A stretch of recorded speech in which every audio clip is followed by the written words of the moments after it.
Welcome to the Stretch Run Oaks edition. I'm Chris Walsh, and I'm joined today by Justin Sampson and the Oldie Capper, Mike Oldham. Bruno DiGiulio will join us a little later on as we get closer to the Oaks. We also have Gulfstream Park, Laurel Park, Santa Ana Park, Golden Gate Fields live races to show and handicap. Gentlemen, how are we doing today? Chalky. Huh? Oh, sorry, Justin. Sorry, I forgot. Go ahead. No. What did you say? I said chalky. He said he chalky. All right. Chalky and sloppy. Those would be the two words. How is the track looking now? You want the truth?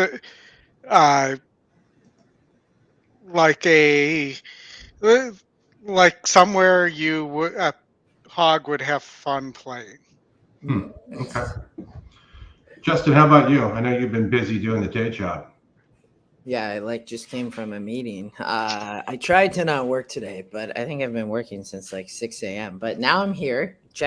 Work. There's a side laptop over here. Hopefully it stays over there. I think we'll be good though. I don't know. I have Churchill on the TV to my left. It doesn't actually look that bad outside. So I'd be curious, did the rain actually stop? It doesn't look awful, but I saw Oldy, it looked really bad. So I have not played today. So, but I love Oaks Day, Chris. I do love Oaks, and I think it's great racing today. I really think there's great racing. Weather, I think, is interesting. I'll be curious if the track changes. Sure. Oldy, you want to go over the pick five? You got a screen to share? I do. Hold on. Here we go. So they took the one race off the turf, but they left the rest, right? Yeah, the rest of them are on the turf as of now. We got 5 minutes. Pick five pool at 1.1 million right now. That's good. Yeah, everything will be good today and even better tomorrow. Thanks, everybody, for joining. Appreciate you as we get kicked off here. Aldi, let me get you to the stage. There you go. So I think based on the pool, pretty reasonable pick five ticket. Yeah.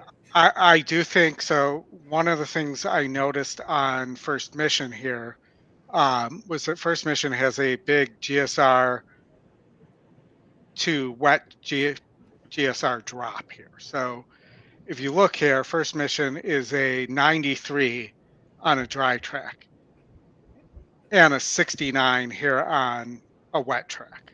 Mm-hmm. So that was alarming. We've seen some big GSR drops win today. And I'm kind of all in on just FYI in the Oaks. So I did use First Mission here. I do think the 9 Pipeline, who is a little class compromised, but could get a very easy lead here for Cheryl Duvall with Jose aboard, could steal this race at a big price. You also have our friend from Gulfstream, Antonio Sano, who his horse has some speed. And if they just go too fast, and all those horses stop, I thought the 10 Trademark or the 1 Money Supply were good options to clean that up. I did not use the Scotty's second pick, the 2 Steel Sunshine, who is been unsuccessful at the distance and has a big wet GSR drop. So there were two factors working against there. Leg 2, I thought this race was pretty wide open. So I'm the Scotty first pick, Scotty second pick, the long shot, who I think has a big chance here for Brian Lynch. The 9, who's your top GSR for Cassian, has been facing grade 1 company mostly. So my thought here is this horse is actually probably getting easier moving down to a grade 3 and may like the wet turf too. We'll see, based on just the fact that it came over from Europe and it did win a couple times on wet turf in Europe. And then the 5 horse as well. it has some class for Thomas with the Toria board. And moving on, I know. Close to post. You got to move it I know. along. I can move through this pretty quick. The 2 Cox horses, and then with the scratches, I thought that potentially brings our Harper Rose in, as well as my main squeeze, who's a very classy and effective horse from I the thought outside. that this was my favorite race, I think, of the sequence. Oldie, keep going. I do think the 8 Bells is an interesting race. Yeah. I thought. But Oldie, keep going. And then the top pace one horse here who's 20-1 on the morning line was a horse that interested me in the Edgewood Stakes. And then the 2 obvious horses, the Justify and Bushu. Hard to Justify and Bushu. So Pink Polka Dots, Hard to Justify, and Bushu. Pink Polka Dots had, I'd be curious on the work report perspective of Bruno, Chris. When we have Bruno on later, I would love if we can tie that in, because I think there's a couple of works there that would be good to talk about. But I'm with you, Oldie. I thought Pink Polka Dots was a legit long shot in the Edgewood. And then I am just FYI, and if I'm going to have a good day today, it's pretty much all on just FYI for me. I like it. I like just FYI. I mean, I was on just FYI from before E came up. In fact, I was texting Brad about I couldn't believe the source was 9-2 on the morning line, because Brad and I had talked about just FYI previously. Yeah. And if I have time here before they go off, do we want to? No, we won't have time. But just FYI shows out very well in the simulated race. Oh, they take that down. Ollie, yeah. There you go. Very good. Sorry, guys. Chris, you're fine. I think, man, that track is still super sloppy. Good luck, Oldie. I did not play. I thought the 3 would be tough. The 7 scratched, I had a lot of interest in this race, but they're off. Yep. I thought, Oldie, the 9 might be cheap speed, to be honest. Didn't get the lead anyways. Yeah, and, I thought that first mission went off at even money. I thought would be tough here, but I think your point on track and condition is valid. Well, and here right now the Japanese horse is running off on the front end, running about 23. a 5 for a long race. Yeah.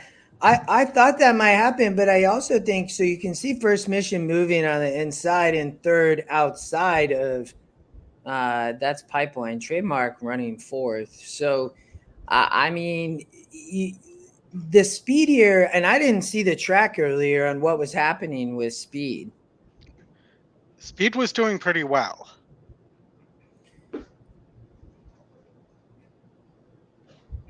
This source is 27-1. Probably 4 or 5 lengths. Here comes the 3 is the most danger. That other horse is going to have to go wide. I don't know who that is, but maybe it's just cruising along. Here they come. 3 gonna get first jump, but you're struggling, man. 8 horse. The 3 is coming. It's gonna be very close. The 8, yeah. Yep. It's gonna go 3-8-5 or 3-5-8. That 8 ran a big race. Yeah. Yeah, Jeff. Once the 7 scratched, I thought that the 3 might be the single on the sequence. It's a tough one. I think the 8 Bells is tough. I think you can make a case in the Oaks for a lot of horses, but I get making a stand, Oldie, with just FYI. Well, and it allowed for a nice stand too in the Oaks Derby double to be able to spread in the Derby and have a couple singles. So I played a little Ways and Means and a lot of just FYI. All right. the You guys Derby. want to, Aqueduct has a 5-horse stakes race on the turf. No, let's I mean, we can. Where's Gulfstream at? There are 0 minutes to post. There's a gold horse, the 4-horse Cajun Fool. I don't know. Hop there real quick. Let's watch this horse. It's 3-1. It's 38% top EquinEdge pick. It's 0 for 8, but you know, dropping in SOR. I mean, they had a lot of hope for this horse. I mean, I could see this horse just being versus a bad field. I mean, the 6 horse, Unspoken Request, is 3rd-time starter, Spats, Vasquez, but this horse didn't show much at a 44 level on the synthetic course, but then flips back to dirt, could improve. I mean, the 6, you can make a case. Man, it really loves the 4, right? Well, it's just not a great field, and it continues to drop. I mean, you know, the 4 ran well back at Keeneland and has been running. So was in way too tough, though, right? I mean, ran that great race at 1% at 55-1 and ran 3rd. And then they run in a 52 after they got bold and wanted to run in a stakes race, 2 churns. They're cutting back. They've been sprinting, so they cut back off the stakes run. It's just way too tough. And, you know, what happened 3 back? They're cutting back from 8 furlongs, was on the lead. The horses are at the gate. There's not a lot of speed. I like the 4 on the lead. Rainbow 6 Pool on its way to $40,000. Half a dozen at the starting point for the 6.5 furlong 3rd race. I think at 3-1, it's a great price. 3-1 on if you wanted to play Request, one place, it's 5 to 2. could, Calimán. I'm just gonna place a win bet on the 3-1 4. 3rd choice is Cajun Fool. I Then like the Awesome speed Train on the and dirt Team too, Travis. Chris, Uzziah, at Gulfstream. So longest price in the group. There are all the reasons. Forward for a hasn't start. been able to put it together yet. Smith Ranch Stable represented with Cajun Fool. Then Awesome Train and Unspoken Request.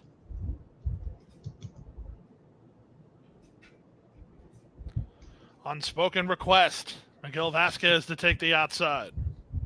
This is the starting leg of the Friday Rainbow 6. They're in the gate.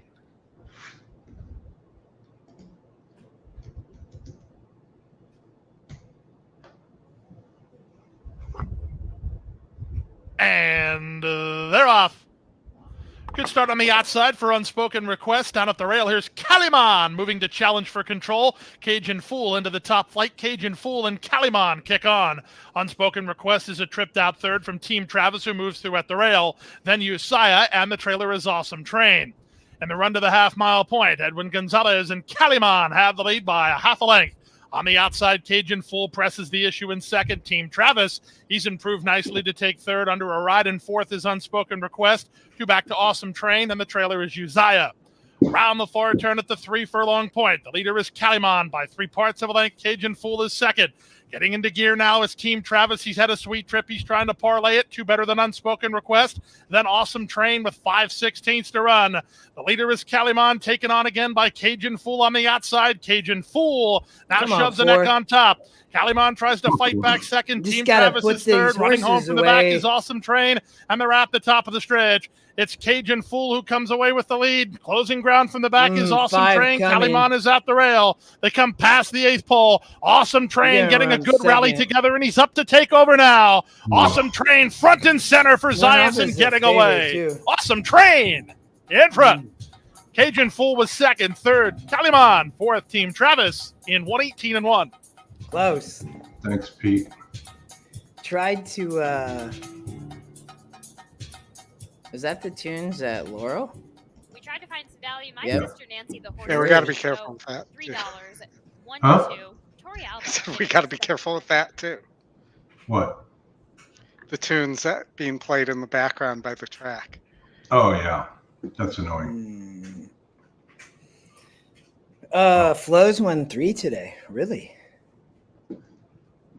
Our old What do we? Laurel Park in 12?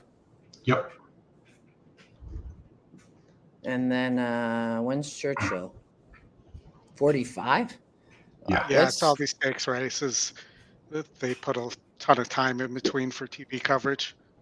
What about I mean, I'm all for looking at Laurel since we can show it. Oldie, Maybe you got Chris, we can run the I just run the sim race. all right, Justin, you want to share your screen? Tony hit the exacta. I'd like to hear that. The 5-4 would pay good too. Yeah, Chris, I can. You have to give me a second.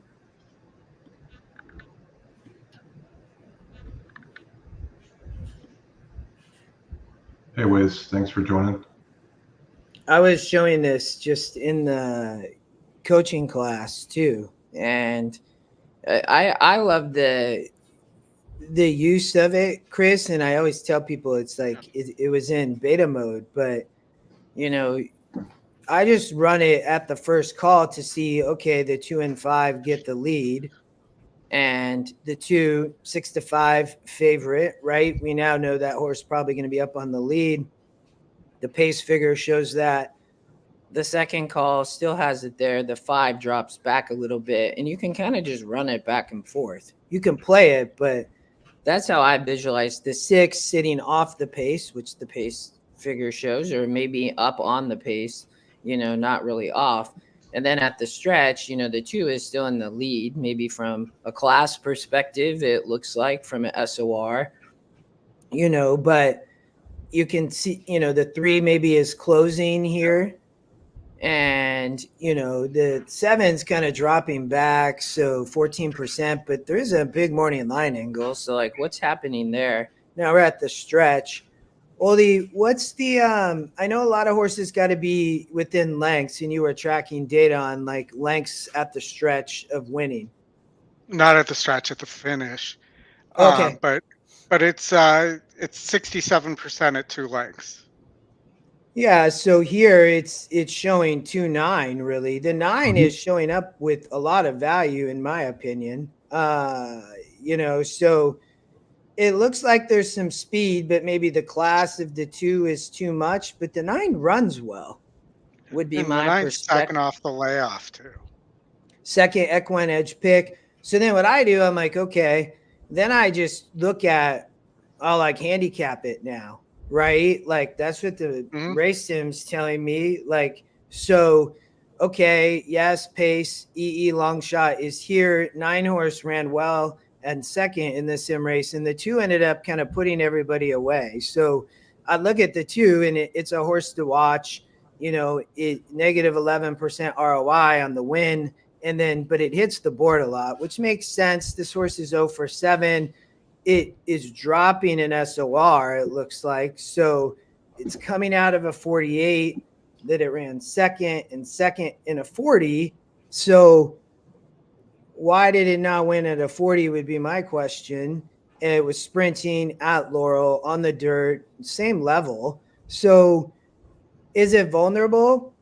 Maybe. I mean, it's going to get some pressure from a horse like the 6. And maybe the 6 shows up as the long shot who 0 for 7, the 7 has obviously a trainer jockey angle, and then the 9 as well. We already talked about the 9, but the 6 horse is not been winning at these levels. So Oldie, the way I would look at it, and Chris, is there some cheap speed up here? And who can sit the trip maybe? I don't, either one of you have thoughts? Just I'll pause there just of how I've looked at it so far. I think the 7 is the other one to look at that the sim race isn't picking up. Second time starter, 33 trainers 33% with second time starters. Yeah. Well, in 39%, but 9%, sorry. Yeah. I mean, and I appreciate it because that's how you have to handicap it, in my opinion. And you have the morning line angle, right? And you have a 3-star work too from Bruno. Yeah, back here probably on March 8th, horse ran April 12th, was, working in Probably form great. I think to your point, like this horse could really improve, and the win percent goes from 4 to 14%. So if you want to get down against the favorite, I don't disagree with you. The 5 is a price play. I think here the win percent's kind of the same. It couldn't win 28s and 30s. In my opinion, why is this horse coming from Charlestown to run at Laurel, taking money? I mean, Probably run at Charlestown tonight too. I don't. Yeah, I don't. Like the 9. 7 furlongs on the 5 horse. 7 furlongs at Charlestown is 2 turns. Yeah, no, I don't disagree with you. So cuts back and is now sprinting, and I've watched their 4.5s. I mean, I just can't get down with this. Like, No. But maybe this horse shows speed. I would share. It showed, it broke well at Charlestown when they run these 4.5s. They're, so if we get back to the race sim, what's the 5 doing? Look. That would be my perspective. The 5 is showing speed with the 2. I think that this horse and or the 6 could put pressure on the 2. I'm probably, there's just kind of the bugs of the race sim, right? Just so everybody knows, you can kind of see the gap there. So but it is at the finish, I believe. I always refresh when this happens, Chris or no, it happens time to time. Yeah. And I think the other one to look at there is the 3 horse. Getting back. Yeah, see the 2 wins. Then, yeah. Taking a big drop in class too on the 3. I'm sticking with the 9. Yeah, I think the 5 goes with the 2 and 6. I'm not sold the 2 wins the race. I'm against the favorite. I think the 5 going to show speed. I think it's cheap. I don't. It has just been racing versus lower strength of race over there. And then, the 4, we didn't, the 1's 2%. I would say most of these horses here probably can't win. The win, in my opinion, is between the 2, 5, 6, 9, in my opinion. And I'm going to the 9 with you, Chris. Okay. Yeah. Well, let's do this. Let's do this. We got 4 minutes before Laurel starts. We've got a Gulfstream. Their next race starts in 15 minutes, and it's the late pick 5 if Oldy wants to try and throw something together. All right. Looks like another sprint coming up, if I'm looking correctly. I'll watch Laurel, Justin, and then we'll bring that one up before the race goes. We're going to look at Gulfstream? Yeah. Yeah. Okay. All right. Give me a minute just to get set up here. No, you're good. I like that, but I think, Chris, the reason why I wanted to do I think it's good to show the sim race and we can watch the race. In the coaching classes, just I know it's we get to use it just because it's in beta mode, right? Because it needs continual to improve, but it helps show. And a new user asked me this week, he was like, okay, well, show me how to use it then without it. And we went through that. I showed how to use the pace figure, right? And to be able to show closing speed and everything. But I think that's why I like to go through it, though. You know what I mean? And in my opinion, as Oldy, feel free to take the control of the screen when you're ready. But to me, it shows me on the win end, I'm only looking at 4 horses. And then I'm narrowing. The long shot might have some interest there. But in my opinion, the 2's vulnerable. And I think the 9 is the horse, Chris, that, it picks up for me that maybe at a good price, and you could even play the 9 in an exacta box with the other horse. So. Yeah, it was 6-1 just a little bit ago, and it's dropping. But I'm going. I'm sold. It's a 12.5K maiden claimer. If I spend too much time on these, I need my head examined. All right, Oldy. Let me blow my screen up here a little bit for everybody, because it's set to in a way to make it so we can fit the bigger races with the race sim on the screen. So hold on. 'Cause I'm sure everybody wants to be able to actually see what's on the screen. Yep. All right. So at Gulfstream, I'll start with the single. And, so Megan making money, top pace, top win percentage, not top SOR, not top GSR, but, kind of right there. And then when I run the race sim,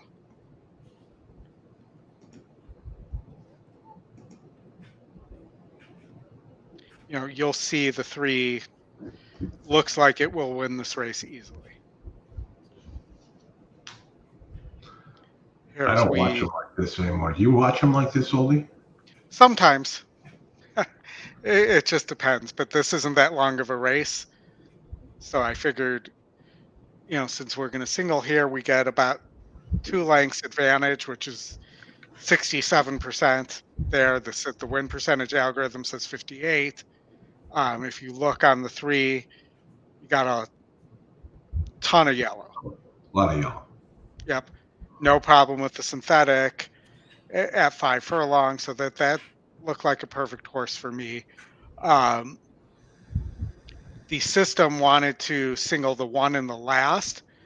I looked at this horse as a little bit of maybe a money burner or a horse that just hangs.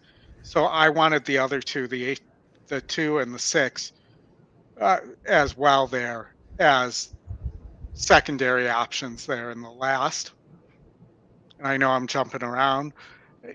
The 1 and the 3 are pretty solid here. I thought the 2 was a little interesting. Having just 1 for Cassie gets Vasquez. So that horse was interesting. Cleaned up on Wednesdays at Tampa. He decided to come down and just make some money for the day and probably drive back. Yeah, I mean, the 3 has a win over 52s. The 1 over 56s. So, a legit favorite there. And GSRs are all good.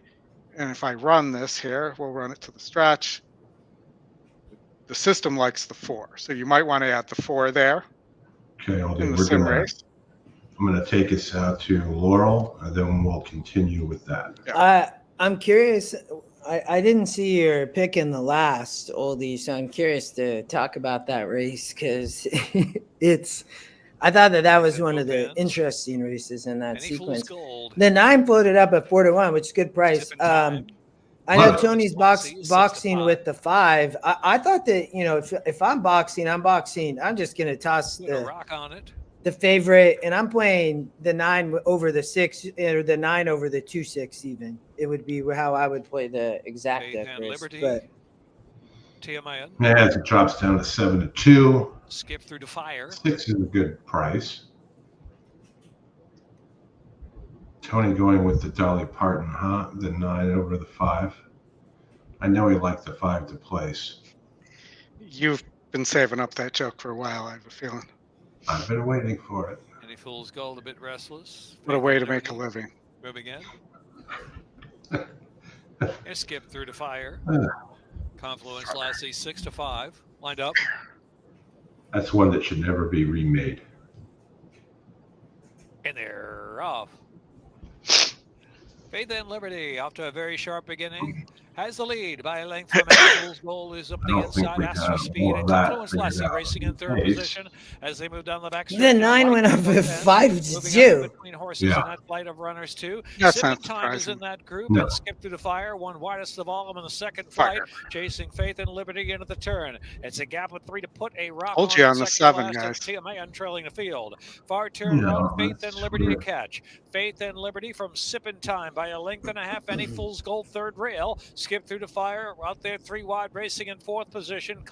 Confluence Lassie, the favorite, has 6 lengths to make up as they race toward the quarter pole. Put a rock on it, is driven to the outside. Life at both ends. TMA trailing the field. Top of the stretch. Faith The EquinEdge long shot's going to run big, and then Oldie, you got the 7. Looks tough.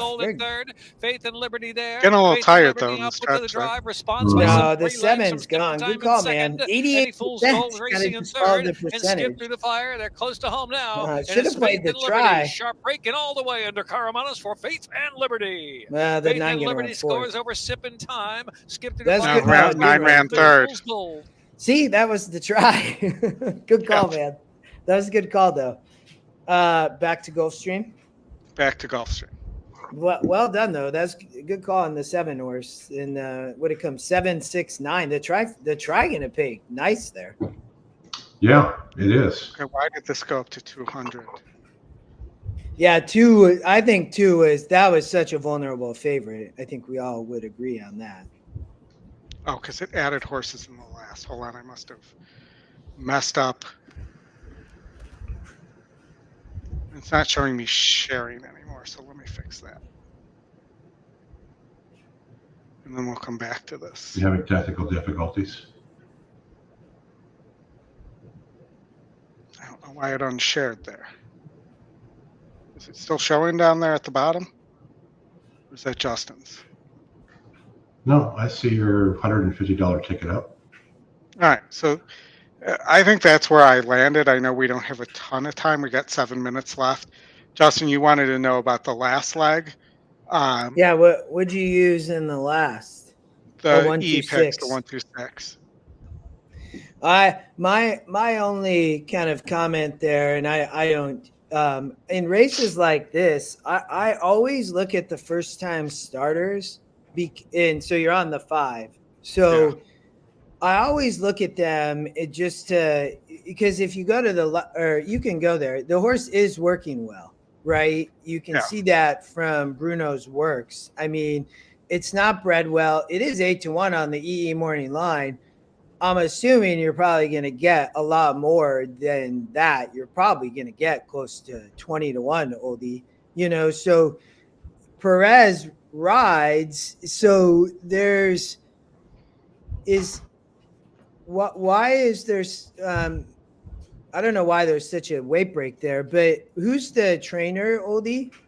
Kathleen O'Connell. The trainer is, yeah.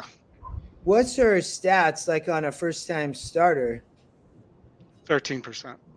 See, so like in a race like this, because if you go back to the lifetime, that's always where I always look in the lifetime stats, because you got a maiden claim at 25 sprinting here, and it's like, is this horse gonna just come out and be fit and run? That's just my perspective on these races sometimes. So, well, and this 3 horse. Too, who's a first-time starter, even though the trainer's not great with first-time starters, take a look at this workout note from Bruno on March 2nd. That's up on my screen. That it drew off by a good 6 lengths in front. Well, really kicking it gear late. It's the same thing, So but that horse's race. That was the 3 you said, it's a similar thing. It's very low percent. So, I just always, in races like that, that's where a lot of people ask, oh, what do you do with the low percents? I do look at a lot of times 1 and 2 you can get rid of, but on some of the others, that's where I look sometimes, but yeah. Hey, that trifecta, the last at Laurel paid $267 for $1. Dude. We should have played the try. That's okay. Yeah, we were all right there. Yeah. And you could convince me to get rid of this 6 horse who's the long shot with the low percentage trainer for one of those 2 first-time starters. I'm not causing you to change your ticket at all. But that's not a bad trade, Oldie, when you look at it that way, right? Yeah. You're trading the low percentage horse for a first-time starter. Well, right. And not only a first-time start, a low percentage horse, but one with some, and the horse is going from Vasquez to Leon. Mm-hmm. There's that. So the question is which firster. I don't think the weight is right. Maybe there was originally if somebody can look. Originally a bug aboard, and the system hasn't adjusted the weight now that Perez is riding. I'm going to see if I can take a look at the few of them that are left out. 7. Okay, and this is like a mid pick 5, by the way. So There let's you go. Perez and the horse is now carrot. No, it's still showing 113. I don't know why this horse would, unless it's because it's a fill. No, these are all fillies and mares 3 and up. Sorry, that just messed up my screen. Let me get that back up. All right, That's 3 weird. minutes. Okay, oh, I know why. It's showing me all the foreign races too, the simulcast. Justin, So any that's play a- for you here? You like the synthetic? You're on mute, buddy. Thanks. What in the? Are you just talking this race here? Not race 8, but No, the upcoming Gulfstream race 4. yeah, I thought it was tough. Turkey. Yeah, they're sprinting. If Oldy, maybe just go back to your race because you're on the 1257, which is fine. We don't have to switch screens back and forth. But if you go back to the first leg and not the 5th leg, Yeah. you know, I mean, they're sprinting on the turf, Chris, and I think that they're all maidens. There's an 0 for 24 in the 4-horse. I mean, so I think there it's like, my gosh, you know, the 5 shows on the sim race to have speed and, you know, is 35% in and is the EquinEdge long shot and is not the top SOR, but is up there with the 3. So I thought that the 5 had a lot of interest. You know, Reyes rides, I think, is lightly raced. It's taking money. I mean, so I thought that there was a lot of interest for me there, Chris. I would definitely put that horse on top. Maybe underneath I think is different. You know, the 3 horse is, you know, getting to turf from dirt, and I don't really love that. So on the win end, so I think on the race sim has the 5 big time. So that's probably, you know, it has the 2 and 7 coming over the top. So the 2 is taking money, try to sit the trip, uncaptured dove. It's Fletcher Jaramillo. You know, I like him up closer to the lead. It's dropping. I mean, I think fits here. 5, right? Are you on the 5? Sorry, the 2. I was talking uncaptured dove. Yeah. So I think from that standpoint, then you have the 7, which is, you know, Charlotte's Road, which is taking a little bit of money, you know, dropping as well. I mean, was the favorite and then up at Woodbine and then comes here and now wants to sprint on the turf for Cassian Zayas, who, you know, this horse is probably ready. Second off the layoff, I think fits. My issue with the 7 is even though the similar race shows it passing horses, it doesn't pass anybody. That I agree with you, Oldie. I think so. Is the, you know, couldn't win a 44, which I think is a good point. That was up, or that was at Gulfstream, but on the synthetic, you know, versus now jumping on the turf, which should appreciate turf. Maybe Oldie would be 1 comment, second time out. Right. So I think it's kind of chalky, Chris. I mean, I think the EquinEdge picks have it in 257. You know, it's not a great betting race, I would say.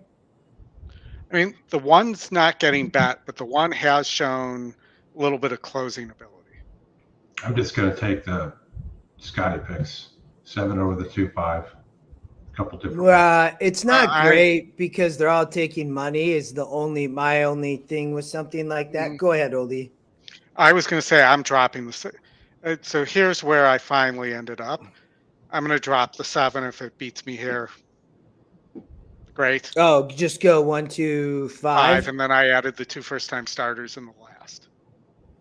And yeah, I mean, I like it. I mean, we really handicapped that race too, so you're able to just like take an opinion, right, on, you know, and you get other value, you know. So, and also it's taking so much money, Odie. If you really like your ticket, you could always play the pick 4 back tooth, the yes. 7 beats you.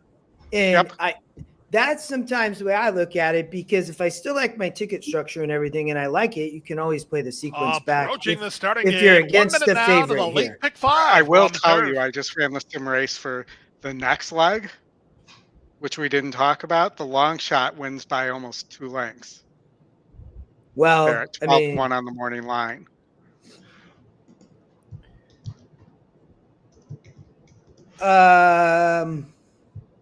Yes, Bob, we're on tomorrow starting at 12:30. Oldy, Eastern. what's the long shot? What's the long shot? What's the long shot in the next race? The 6 The horse. horses are The at 6? the gate.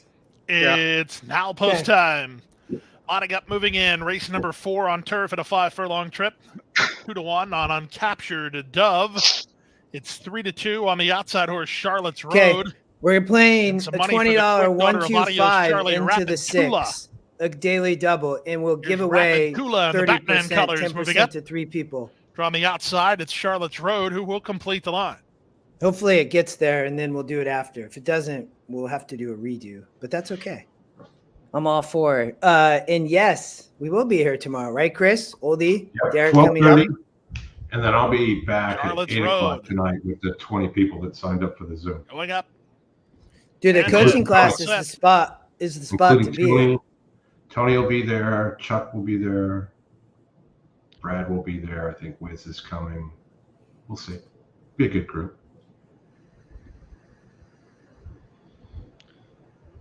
All right. So we all agreed it was going to be 725, right? 125. Oh, Good afternoon, Glenn. I'm rolling with off. Oldie. Uncaptured Dove gets the first call and looks for an early advantage from Rapid Tula and Charlotte's Road away in the top flight.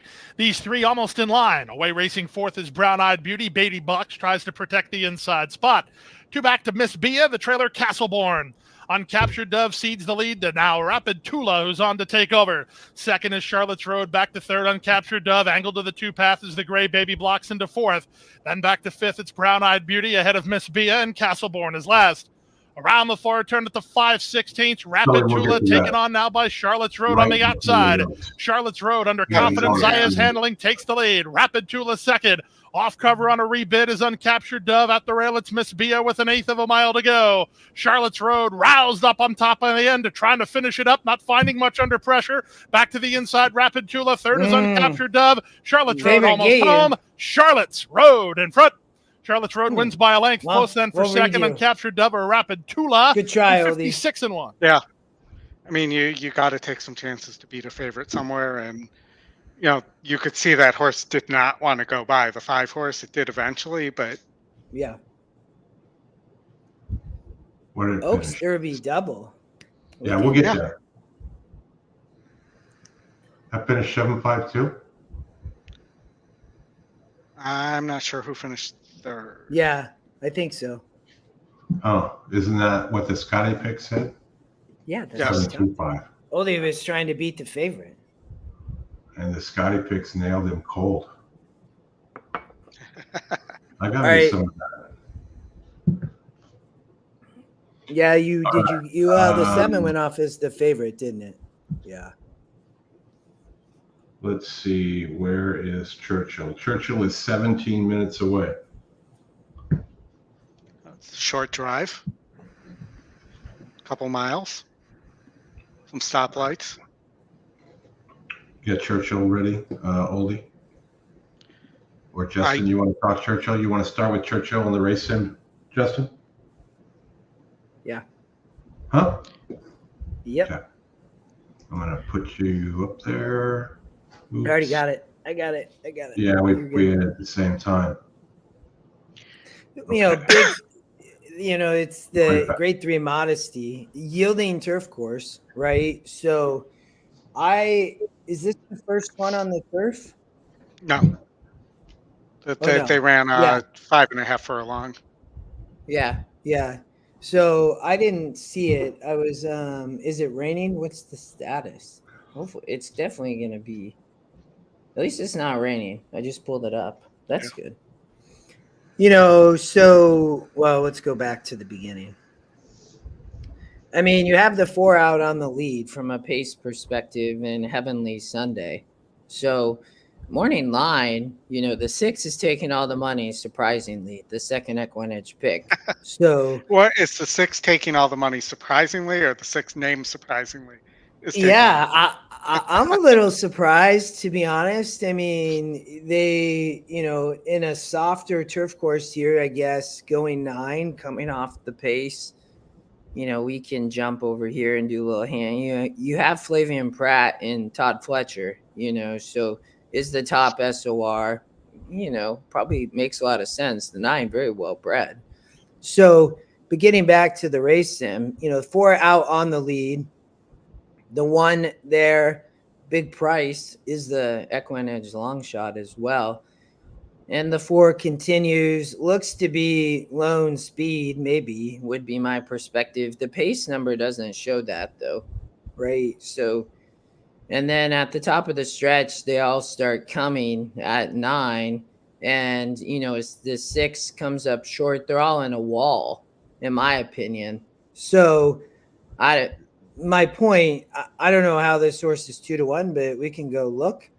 Second time off, cut. Go ahead, Oli. I was going to add for you, I think the 1 is super interesting here, based off the fact that it actually has a win over yielding turf. Back here at Ellis, a 72, up near the lead, right? So Yep. likely the same place it sits today. So, yeah, I mean, has shown back class and from a strength of race there. You're getting 18-1. Jose Ortiz rides, right, for Marty Drexler. So second race back 20%, second race with the horse here 25%. So I mean, I'm sure some of that's coming into play in the long shot, and you're getting appropriate price at 18-1. And if you go back and look at Heavenly Sunday, the 4 horse, it did not, well, it's run, but it hasn't run nearly as well. That there, if you look at the 3 good efforts on good turf, they're not as good. Pun not intended, by the way. Yeah, I mean, these were much tougher, off of as a young 3-year-old, right? And then, I mean, ran at Saratoga. There's a lot of class here. Obviously had issue here and went on the layoff, but then they came back, and then they win, and then they give a break. I mean, she's 4. I mean, she could be tough for Cox. That would be my opinion, but keep going. No, my opinion just might be that maybe this horse is vulnerable from a yielding turf perspective. Yeah. I mean, and I don't, there's a wall here on the race sim, so it's like I looked at this horse, I looked at this race. The 2 Aspen Grove was working well. I thought the 7 was up against it. I scratched some of these, so I narrowed it, just so you all know. The 3, 7, 11, and 12. The 8 scratch too, I thought was a little bit of an interesting horse with Irad, but scratch didn't even spend time there. So the 5, the one thing I thought of interesting on the 5, who's taking money, Moofy, is the closing between the stretch and the finish, Oldie. Mm-hmm. And you can see that Moofy maybe gets first jump even over the 6. Maybe not, but well, I like to show it from the stretch to the finish and look who's closing, and in see representation of closing there. They're both the 5 and 6 are closing. So, well, if you run the race sim without the 4, which I like to do sometimes too, is just throw the favorite out and rerun the race sim. The 1's in the lead at the stretch. And then the 5 and 6 finish up, and it's a wall of horses, like you said, but it's really 1, 5, 6 in that case. All right, guys. I thought, In about 2 minutes, we're going to move over to Laurel, and then we'll have time to come back here. yeah, no, and I appreciate that, Chris. That's why you're so awesome, because you keep us on task. Oldie, I don't just. This is an insanely tough race. I thought that this, because you can make a case, in my opinion, for fastest flight, Oldie. I don't disagree with you.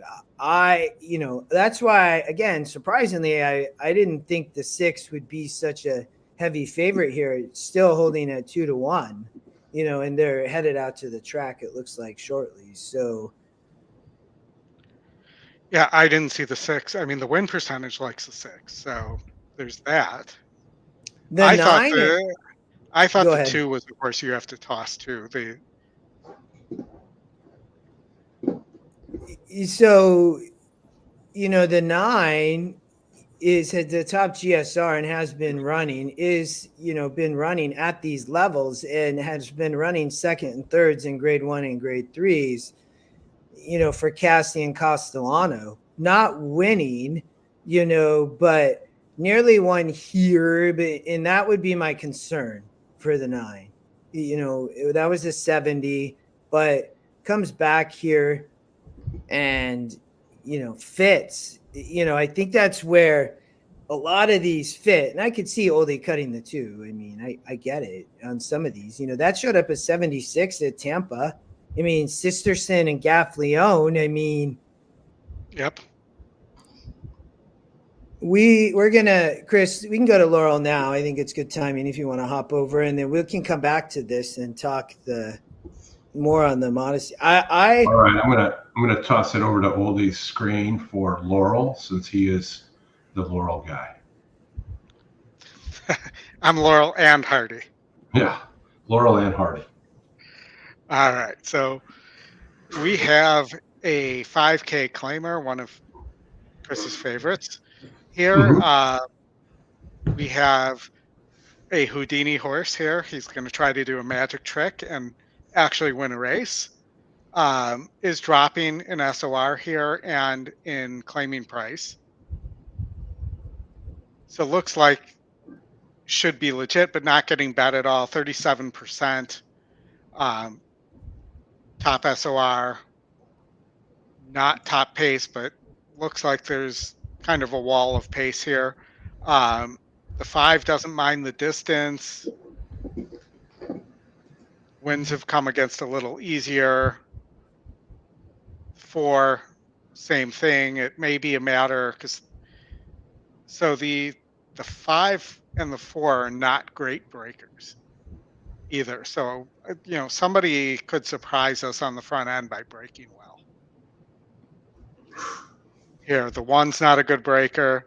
This 3 horse that's getting bet might just outbreak those horses. What about the 2, Oldie? I like the 2. It's the only one with the recent yellow. Low percentage trainer. Recent yellow, yes, but against 44s. I know, stepping up. Conditioned. And really wasn't close last time at this level. Stretches out to 8 furlongs, or stretches back out to 8 furlongs. I don't think, again, it's a 5K claimer. I don't think it's impossible. I have a note on the 5 that he was so much the best, set off lead. Yeah, No whip, hand ride. You're putting dates in there. That's the only problem. It doesn't tell you when. Well, I can tell you it wasn't on my screen, but that was 24/1/22. Oh, okay. Much the best. Yes, much the best. Couple years ago. And Rocky Dice, the 7, also has a note. And it is from 3/12/22. Okay, that's Took sooner. advantage of a crazy pace set. So this horse probably even today needs a pace setup. So that actually was a more useful note than the rest of these, I would feel. I'm sticking with I it. will give you a long shot here. The 6 is 6 of 9 at the distance. But this is this is pretty much a Ricky Bobby horse. 6 of 9. It has 1/3 place, but doesn't really finish in the money if it doesn't win. Yeah. All right. Well, I'll take your long shot with mine, and I'll do a 6-2 box, and I'll play the 6 a couple other ways. I mean, sorry, the 2. Yeah.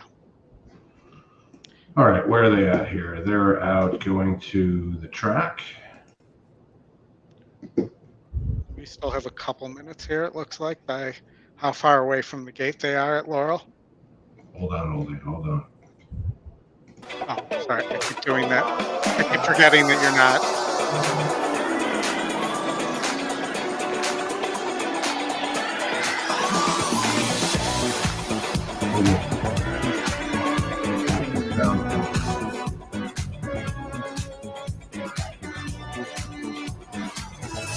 You might want to mute the sound on the track feed. I've got it.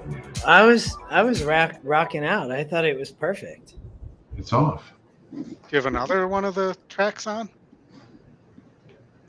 Yeah. Ugh. Fridays. Yep. Practice So- for tomorrow. Dare, good to see you. Brad, thanks for joining. Appreciate you all. We'll get back out to Churchill in a minute, even though we can't show it. Dare likes a 7 at Churchill. Interesting. you guys- Yeah, we'll go. We can. Krug moving in. It's a good sequence. Disputed Join the motion. dance.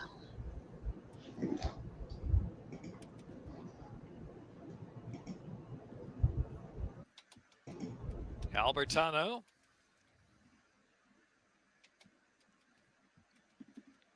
I'm going with the 256 exacta box here. Working on a dream. 256, he says. Rocky I thought Might as well Dice. just take Two. all the long shots. I'm trying to make some money. Horse swing. Trying to make some money. Well, you are at the Probably happiest won't, but place on Irish earth. Riviera. Annalise If Houdini if 8 they to take 5. your money. Join the dance there. And Huh? they're I'm off looking at on the that mile here. run. See what you're seeing, maybe. Pretty good break for them all. It's working on a dream on the inside, and Krug and working on a dream going head-to-head for the lead, and Porch Swing is right there, up close in third position. Albertano on the outside, and Spectrier within 2.5 of the lead. The first 5 only separated by some 3 lengths. Annalise settled off the inside, has run down the backstretch. Irish Riviera Disputed Notion, and Rocky Dice is trailing the field. Knocking heads up front, working on a dream, and the inside, working on a dream, trying to work in a narrow lead, but Porch Swing counters right back on the outside. Their head-to-head battle into the far turn run. They've opened up 2. Spectrier is racing in third, and Krug on the outside next in fourth, and Hanalei Houdini is fifth while saving ground. Albertano is 6th out in the clear, trying to launch a rally out there 3 wide, and within 6 of that leader. And working on a dream gets away and puts away Porch Swing. Albertano My just 6 is taking live, third. too, Krug is in unfortunately. between horses battling along. Hanalei Houdini 15 to is 1. in between horses there. The Only jockeys 7th from the front of the top of the lane. gonna start Next, hopefully Disputed shaking Notion it out up here wide. to at least Spectrier run under pressure second, while Oldy. saving ground. Irish Riviera Rocky Dice, quarter mile from home. I'm definitely and asking.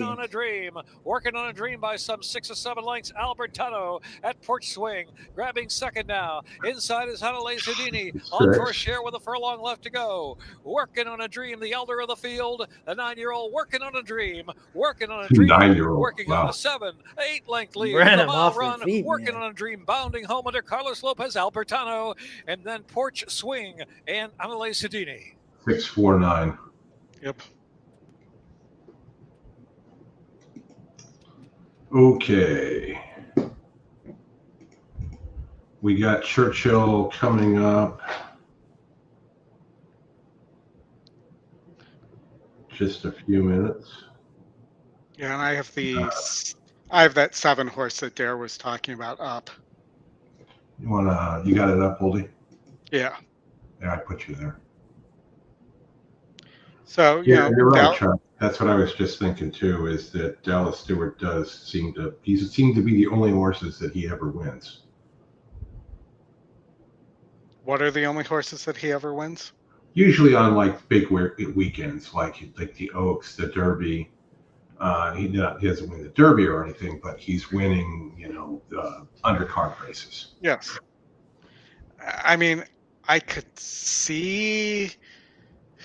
maybe see this horse get home. I mean, it does look a little tactical. It just doesn't ever get there. Maybe today's the day. Maybe Dallas has the juice coming in that got impounded by federal authorities. Maybe Dallas's juice isn't that type of juice, and his horses are ready to go here. And that there was no comment that those were directed towards Dallas either. I'm just saying his horses might be souped up here. All right, Brad's allowed to weighted daily double to the 4, 5, 6 here in race 8. The 4, the 5, and the 6. Good luck, Brad. I mean, we were going to talk about the 2 horse. And I would say Sisterton horses are the opposite of Dallas Stewart horses and don't tend to win on big days.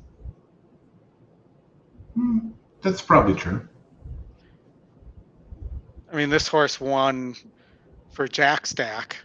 Is it Jack Stack? Yeah. James Stack, sorry. Jack Stack is a barbecue restaurant in Kansas City. But, you know, Good to know. Good to know. Make a note on that horse. Barbecue joint in Kansas.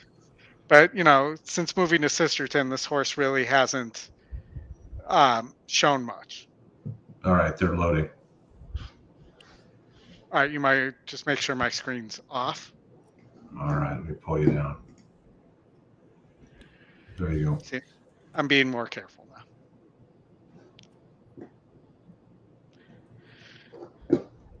Here, we'll just... Can you do the sound or no? There is a $31,000 super high 5 carryover here, too, it looks like. I don't know if that's a jackpot or not. They went, Chris, so. If you want to start it. All right, they're off. One kind of let the 4 go. Yeah, I mean, this horse could be so. They got 4-1 on the 4 horse too. So there's Long Shot is just sitting right back there.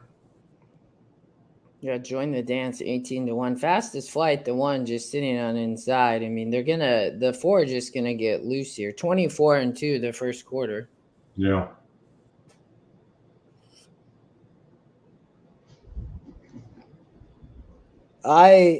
This was, you can see on Heavenly Sunday the jock. I'm not sure. I can't remember. Is that Florent Giroux? It looks like maybe, who is just trying to hold and. Then went 50. So definitely, pretty loose and comfortable. And you got 1-1 on the morning line. You got 4-1 in actuality on the horse. Yeah. So 11's looking super live right now, though. I don't know. You can't see anything because the tents. Let's big white tent. Put it back there. And another one. You got to assume that he's just asking now. So, well, we'll see what this 7 has left. Come on, 1. There's Oldie's Long Shot and the 1, Oldie. Get up. Here comes the 10 and the 2 is flying on the outside. One's got a real shot at this. Get up. Get up. Yeah. Come on. Go. Boom. It, man. Boom. That's a good one. Nicely done. 20-1. Yep. EquinEdge Long Shot, right? Fastest flight. Good job, man. So for the people in the chat who joined my mid pick 5, we're at the pay leg there. Nice. And we're alive to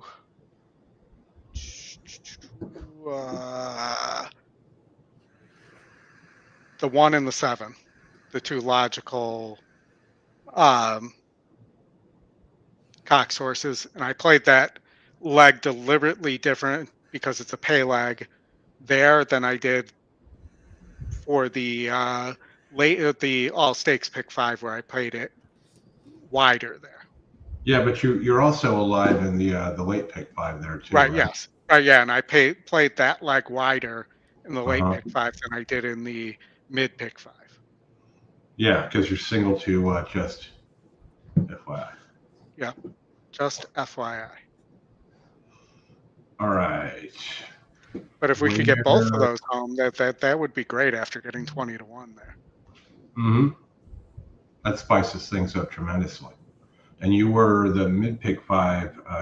What were you alive to again? Just the 1 and the 7, and the next 2 Cox horses. Okay. I Okay. believe it's going to set up perfectly for the 7. I think the 7's going to get an ideal setup. 1 minute to Gulfstream. Did we 8.5. settle on anything? Oh, yeah, we did. Hold on. I want to pull up my. Well, you missed the chalk, so were you going to I was play going it to play. back? Yeah, if I can get it in time. I think it's only like. They're just out on the track, it $8 looks like. You want me to put it up, Oldie? Yeah, put the play up here for everybody. And then that probably will be my last race, unfortunately. Because we got to get to the main building and order an Uber and get over to the to ESPN Wide World of Sports. And you said, just to clarify, 1 and 7 in the next leg. 1 and 7 in the pay leg of the mid pick 4, and then 1, 7, 11, 12 in the late. Yes, correct. Okay, then 1, 4, 9, and 13. I've got that one up. All right. All right, 1, 2, 3, 4, 6. Okay, I'm going to get you guys out to Gulfstream. Take a quick break, and I will be right back. And then Justin will be you and me for a little bit, and we'll be waiting for Bruno in about an hour. Sweet. Yeah, I'm bringing my headphones with so I can listen to that. That's going to be interesting. Oh, yeah. Bruno's always a ball. And we're lucky to have somebody like Bruno on the team now, and for him to come on and everything like that. So greatly appreciated. Absolutely. Oldie, 20-1 that horse. Over 10 to it. The 10 horse was 8-1, and then Aspen Grove 8-1. So the 6 we talked about, surprisingly, right? Why that horse took all that money, I have no idea. Great call to put the sequence together there. That was a race where, you had the right coverage, which was awesome. Jose, I just lost your audio. Yeah, I saw that. Okay, cool. Why don't you comment real quick, Oldie? Go ahead, sir. Yeah, so we saw, if I go back and look, what I pointed out about that one horse was the win over Yielding Turf. And it was pretty much a carbon copy of what we just saw. So, it was a long shot. It was 14%, which is something that should grab your attention. It beaten 72, sitting second, just behind the leader, and then pouncing, and that's exactly what it did here.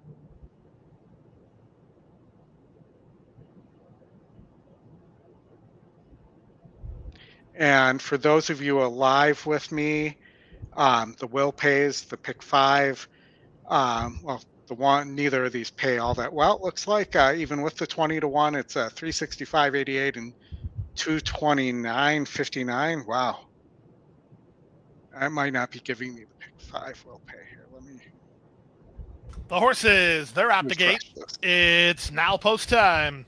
They're lining up. They're moving in for race number 5, the starting leg of your late pick 4 today. I'll be right back. 6-5 on the Honeyman. Oh, 2-1 Kopesh. There's been some money here for the 6, Heathcliff. 8-1 on TB12 always. Always TB12. Last 2 up are Noble Star and Karaoke. Karaoke to complete the line at 40-1.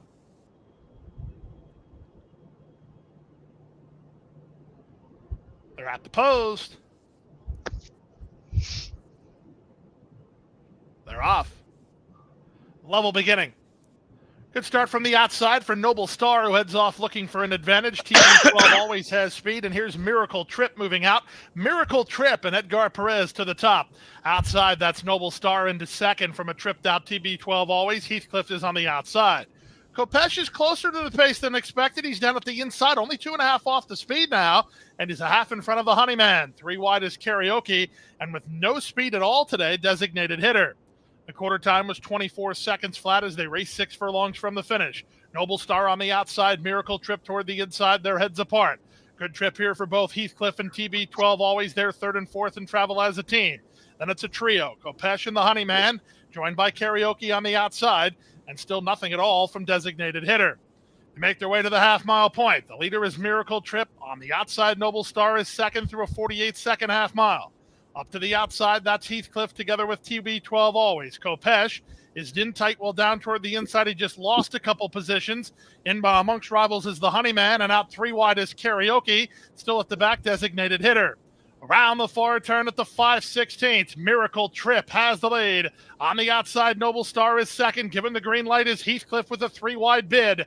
At the rail, that's TB12 always underway from the back, designated hitter. Down at the rail, it's Kopesh. Who do you like here? Off the turn and the stretch drive, they're swarming in. From the inside, it's still Miracle Trip with the lead. Down the center, Heathcliff, far outside, designated hitter. Then the Honeyman. They come past the 8th pole. Here comes TB12 always in the Honeyman on either side of the leader, and that's Heathcliff, but the Honeyman has taken charge late, and the Honeyman gets the last call to win it.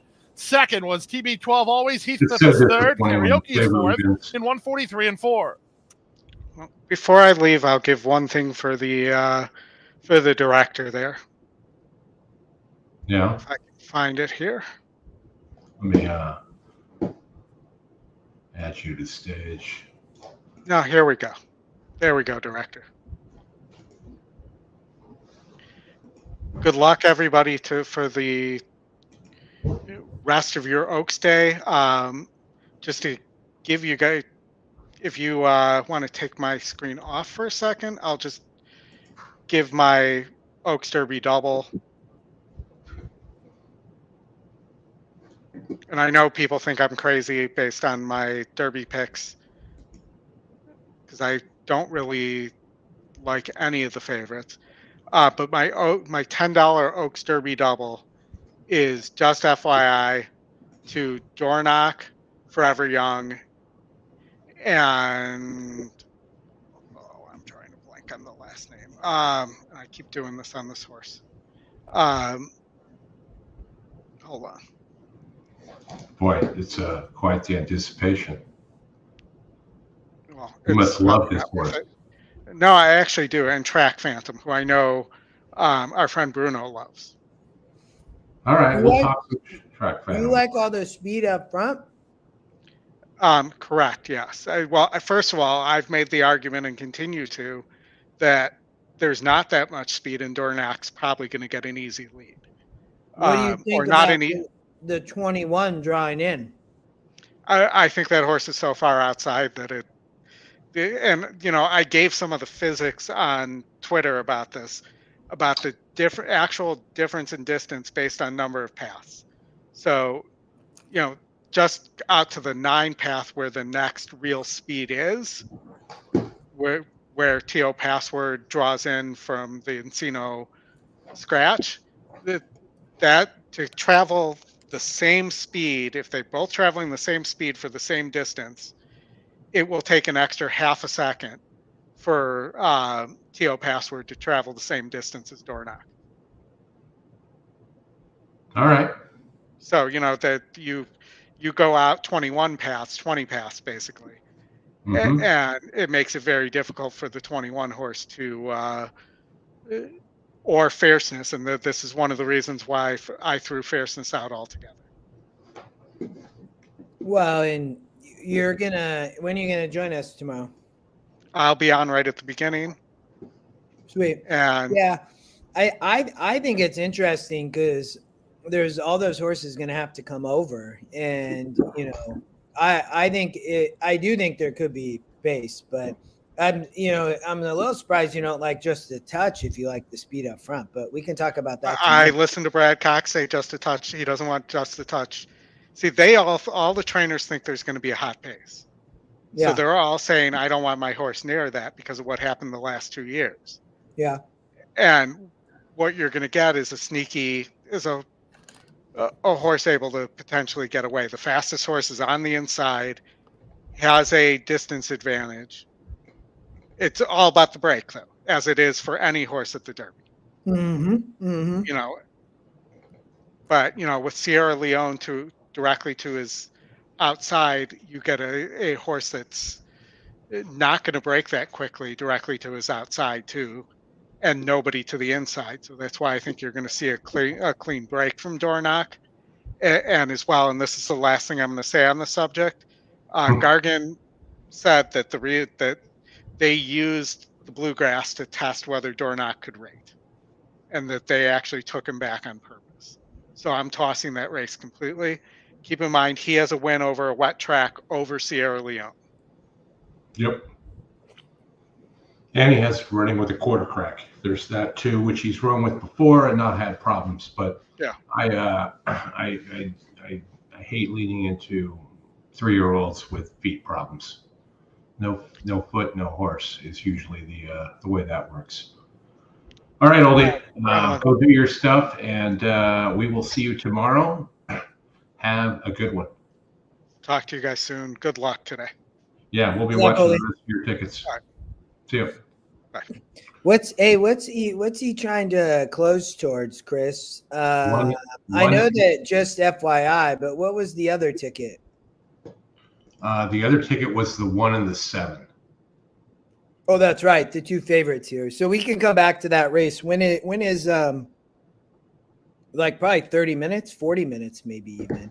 It's a while. 45. I can see it way out there on top. Wiz, good to see you.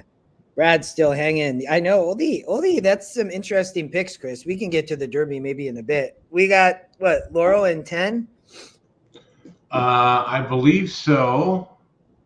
Laurel, Gulfstream 10 minutes. We got Oaklawn Park in 5, Laurel in 10. Where do you want to go?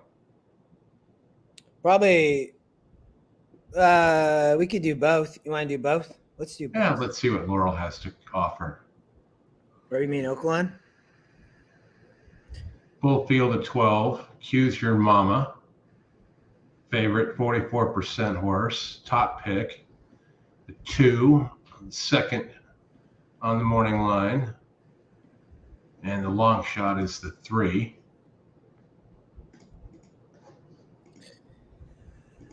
Let's watch this because, big field, Oaklawn. It looks sunny, which is nice. 12 speed.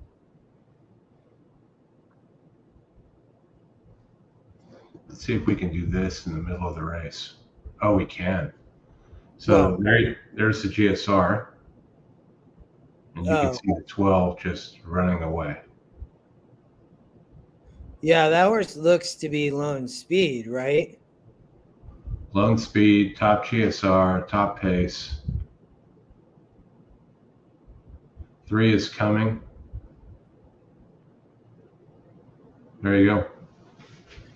Well, so, let's jump into the 3 is adding blinkers. So is the 7, 8, and 10. So are any of those horses? The 12 looks like it's 0 for 3. The 2 taking some money. Well, you've got a second-time starter here. 20% with the trainer. Our first race was first off a layoff 20% and 17 second lifetime. So the 7 might have something here. I'm 12 over 3, 7 right now, and maybe even 10, Chris. But keep going. 12 over the 3 and the 7. Okay. And who would you add next? This horse, this is a toss, right? The 2? Eric Asmussen. Who is that? There's another one? Wow. I mean, the 2 right up there. So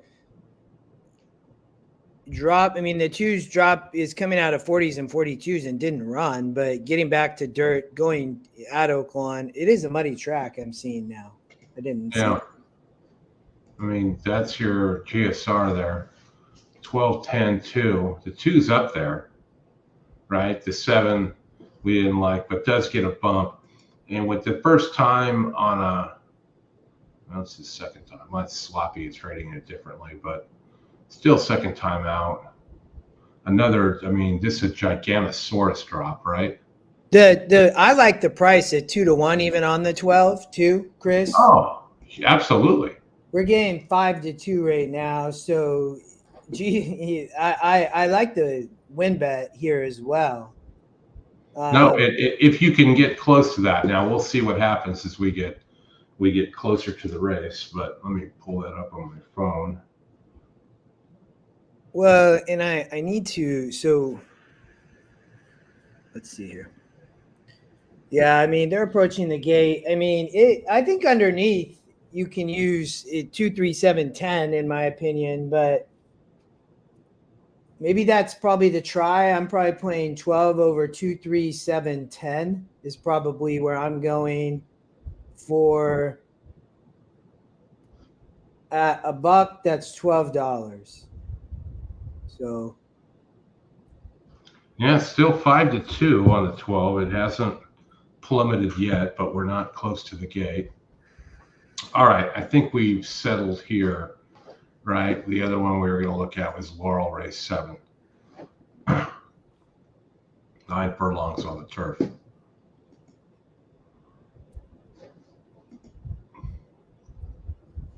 Okay, we can get rid of the 1. And I'm not just big fans of 0 for 10, so we'll get rid of those 2 as well. And this one, anything? GSR downgrades? No. 10 is gone.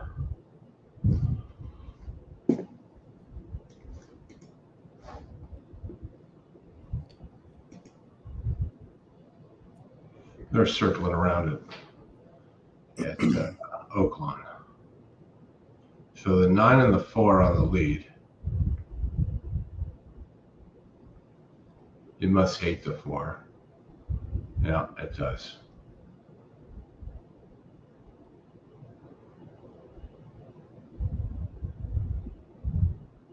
Comes the 5.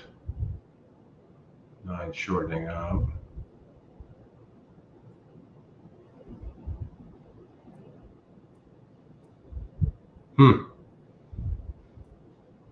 Dark pool, Justin. What do you think? I don't know. I'm still looking. I was watching the Oaklawn bet just because that horse is 2 to 1. Yeah. What do you think it goes off at? What do you think the off odds are once we break from the gate? Well, I'm guessing 4 to 5. No, I think we might get around 9 to 5, but right around here. Okay. Dark pool, and then you've got these 4 horses here in a bunch. 11, 6, 9, 3. I wasn't really a big fan of the way the 6 was kind of going there. I feel that it's going to get there at 6 to 1. Bunch of seconds. Obviously a maiden, so we're not seeing a lot of yellow.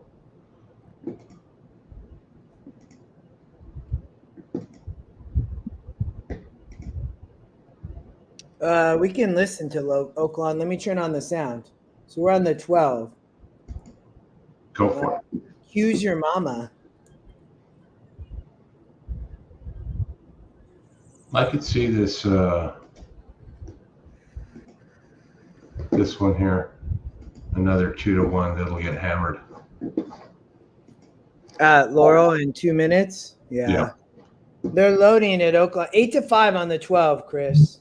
Underneath is still good. The the 2, 3, 7, 10 is still looks great on the try. The 3 and 7 are great prices underneath in exacta, in my opinion. You know, but even the try, I think so. Here they go. All right, Justin, go ahead and take them through this. I need to step aside and get Bruno the link. Okay. Yeah, take your time. I've got Laurel queued up for you. And Laurel. Perceptive up close to the pace early. 12 breaks well towards the front, showing a lot of speed, which was to be expected, I would say. Gonna try to get over and clear the 3, who's actually on the lead. The 12 and 3 dueling up on the front end. 3 not giving in. 12 maybe ahead in front. 2 sitting. Great trip with the 7. Very strung out here, at least 20 lengths from first to last down the backside. A contentious pace ensues. Cues your mama as a head lead, adamantly right there to the inside. A space of 4 to Perceptive. 6 to 5 on the 12. Going into the turn, has a dozen lengths. Looks to have put the 3 away. IB God is next in the field. Dr. Wood's Miracle sent along towards the back of the pack. Comes the 10 and in the 2. As they round the forward turn, adamantly under pressure. Cues your mama, leaves her in the dust. And Cues your mama. Here comes the 2, the 4 to 1. Quarter pole, Perceptive. Taking the second spot on the inside of a weakening adamantly. And then comes Eric Castle getting going 3 deep in the swing. 12 gain, leg weary. Come on, 12. Keep going. Here comes the 7. 12, 7. Come on. Get up, 7 for second. Keep going. Keep going, 12. Get up for second, 7. No. Get up. Get up, 12. Oh. That's close, y'all. Right there badly.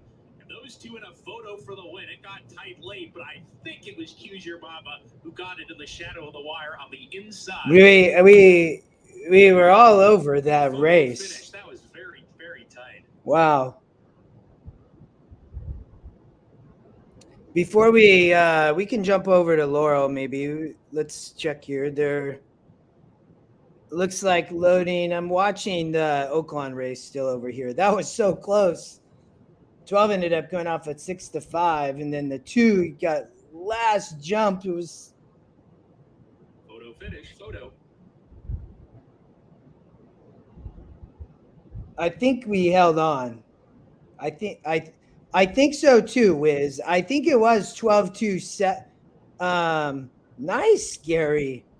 Alan, in my view, I said, hold on. Look at that. Perceptive, third number 7, Aircast. So fourth number 6. Dr. Wood's Miracle, 12-2-7-6. 12-2-7-6, your top 4. Please continue to stand by until the results are declared official. So here's the thing. We'll wait till Chris comes back. And we can talk about the daily double there at Oaklawn, because we will I want to I played a ticket there, and we can come back to that, but let's yeah, Jared, that was so close. Gary, that is incredible. 15K? You all see that? Gary with the pick 5 at Belmont at Aqueduct for 15,000? Gary, we got to hear about it. So I want to hear about this. That's incredible. That makes me happy. Yeah, Jared, that was so close. All right, we're watching Laura on the turf. 12-2-7, 6 to 5 over 4 to 1 over 6 to 1. Would have loved the 7 to run second, but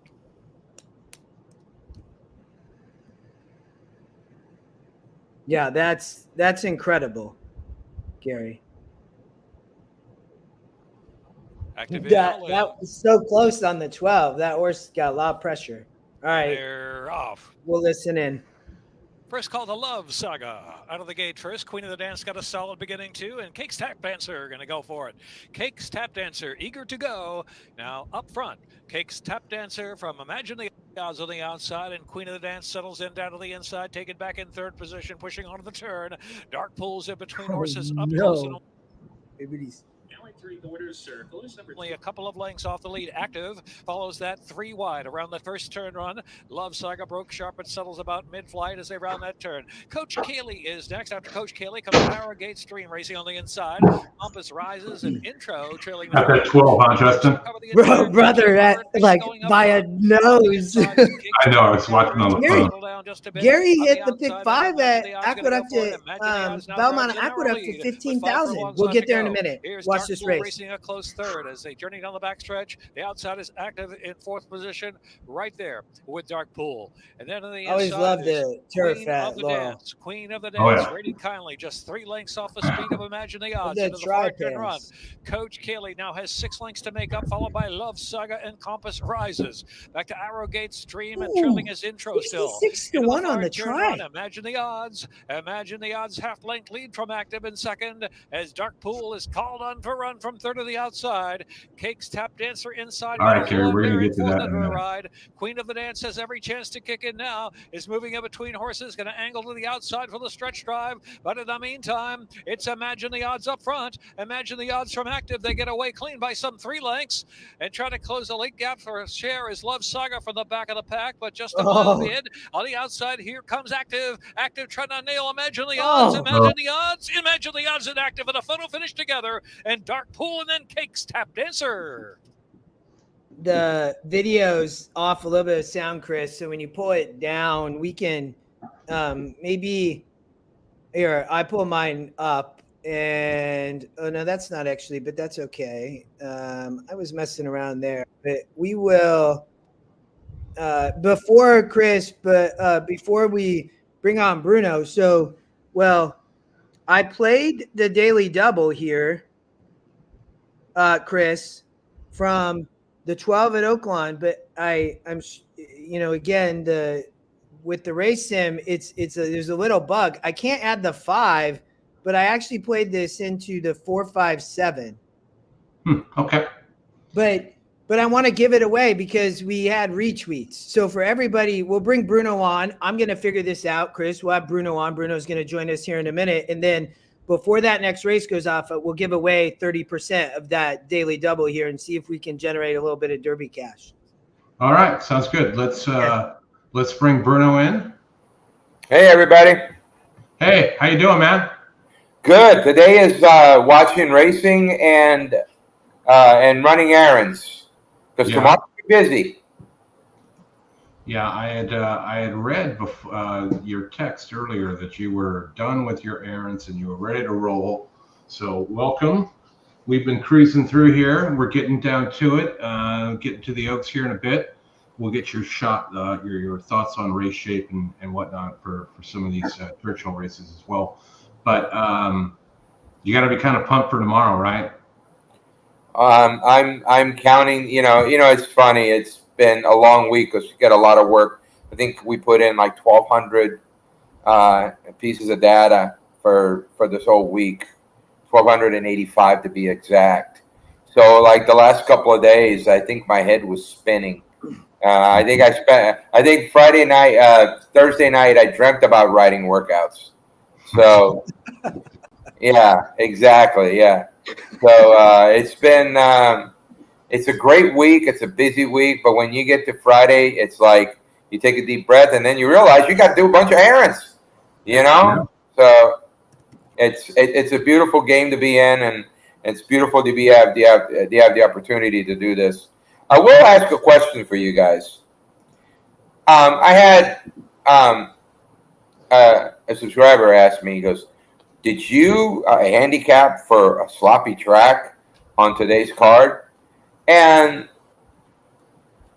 you know, first of all, a lot of these guys, for me, they wanted Oaks on Tuesday. How many times that the forecast change. And my point is a lot of times people think that you need to handicap for a particular surface, when in reality it's the same. To me, and I wanted to ask what you guys thought. It's the same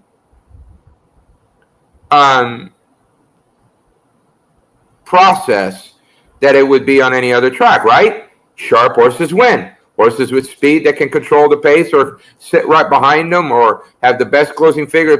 Am I right or wrong about that? Or am I supposed to come up with some Alice in Wonderland type of handicapping study on off tracks? Justin, go.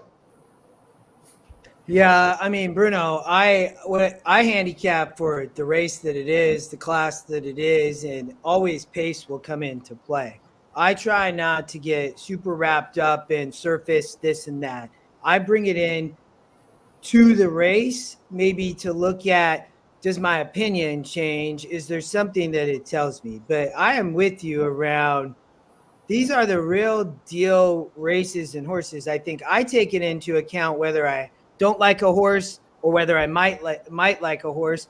And I only say that because with EquinEdge, and just as Chris has it up, we do have a wet figure, but I would tell you, I don't traditionally even use it a lot. I do for quarter horse, but not as much for thoroughbred. And I think that I come in and have a plan and have an opinion, and I not try to let that disrupt me last minute, other than I do factor it in, would be my perspective. So what about you, Chris? Wet track is important because I'm gonna eliminate a lot of like deep closers, horses that don't break well, that aren't going to be at or near the lead, unless you really think it's a complete and total pace meltdown. I'll wait to see. I think the track conditions tomorrow will be a little bit better than they are today. I think there will be, yeah, some wetness in there. It looks like last I saw for the weather that there could be some, not as much rain or any rain, which will by that 7 o'clock should dry that thing out enough, and they'll renovate and renovate and renovate. They've got an hour and a half between that race to get that track ready. So I wouldn't worry about it much. That track dries up in a heartbeat. Mm-hmm. And the one thing that I have been caught up, because we do our stuff the night before, or in this case, I had Oaks done on Tuesday and Derby on Wednesday. By the time you get to that day, you turn around and all of a sudden it's completely backwards. Track is dry. It's not, I would rather do a straight up handicap and maybe tinker a little bit with it than have to do the whole thing all over because I expected something that didn't happen. So it's an interesting dilemma for horse players. But here's the big thing. I've had days where it rained, it's off track, and Chris and Justin, you get my stuff, and people say, are you going to change anything? And I go, no. Because if I do, those horses I liked originally are going to win, and it puts doubt in my mind, and then I'm completely messed up. So a lot of the times you just stick with what you know. Well, I would tell you, it's the beauty, Chris, of EquinEdge. I always will. Bruno, I don't handicap a week in advance. There's no, it's not how I play the game. And I've only been doing this, Bruno, for 10 years. No way. My handicapping starts, Wednesday, Thursday for Friday, traditionally. Yeah. Maybe, and I spend a lot of time day before even, because I try not to let too much external factor impact it, because then it just starts to, you start going in circles. And I'm like, absolutely. And yeah. So I get guys. Go ahead. I get guys, like, for example, Justin, I'll get a guy that on a Wednesday that sees the Saturday PPs, and he goes, hey, who do you like in the Saturday stake? I'm like, I'm working on Thursday. I'm on Thursday, and you're already on Saturday. You got too much time on your hands, And a lot of times people don't understand that. But with Derby, Oaks and Derby, we have to get our stuff done by Tuesday and Wednesday. And sometimes that can be a little problematic on just trying to be able to know what that track's going to be like. Like I said, the forecast changed 3 times. But no, I think the horse players enjoyed hearing that about how you guys approach it. Yeah, I'm with Justin. I don't go a week out or start thinking about the Derby until the post positions are drawn, and you follow everything and all the different shows and the works and all that. But really settling on anything is difficult until you know where they're going to be in the gate, what kind of track conditions you're going to get, and if I see weather a week out, then I wait even longer, right? Because why go back and forth? So it's like when Justify won the Derby in 2018. It was just a quagmire. I mean, it rained for 2 days. And I remember people writing me saying, are you going to change your picks? Are you going to change your pick? Are you going to change your pick? It's like the same thing. And I said, nope, I'm sticking with it. I'm sticking with it. Was that the Kentucky Derby, Bruno, or Yeah. the Santa Anita Derby? It was, yeah. Or the Santa Anita Derby, the one they disqualified him from. No, that was nice weather. We didn't have to mess with that. But I mean, even the Preakness was under a deluge. So, yeah. I mean, but sometimes when I approach an off track and I know it's going to rain, see, if I had to do the Derby, if I had to do the Oaks last night, I would have looked possibly maybe outside post, speed horses more. Turf, I would have gone with speed. That's why I loved Emily Sunday on the turf, and she got the right trip. But speed horses on the turf when it's wet is outstanding. It's very hard to come from the back of the pack because that ground becomes a little saturated, and it's hard to get a hold of and accelerate. So, sometimes you get that, but I got to tell you something. Another part of the handicapping things, Chris, and it's going to be right up your alley, you brought it up, is videos. The videos from Churchill Downs for the works are an essential tool. Mm-hmm.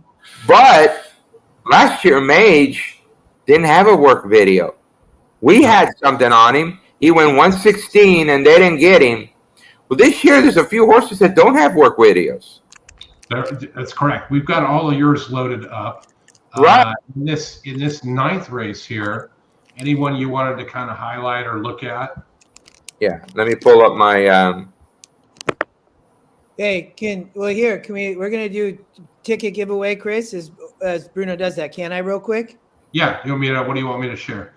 I'll share real quick if that's okay. So Bruno, we're gonna this will take probably 6 seconds. Go for it.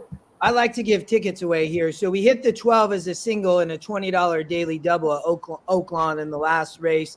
We have 3 horses in the next, not the favorite. I got rid of the favorite. So we have 3 non-favorites. We had the favorite in the last. So I just will do a little drawing. Any of the viewers that have done this, you retweet a tweet. I sent it out earlier.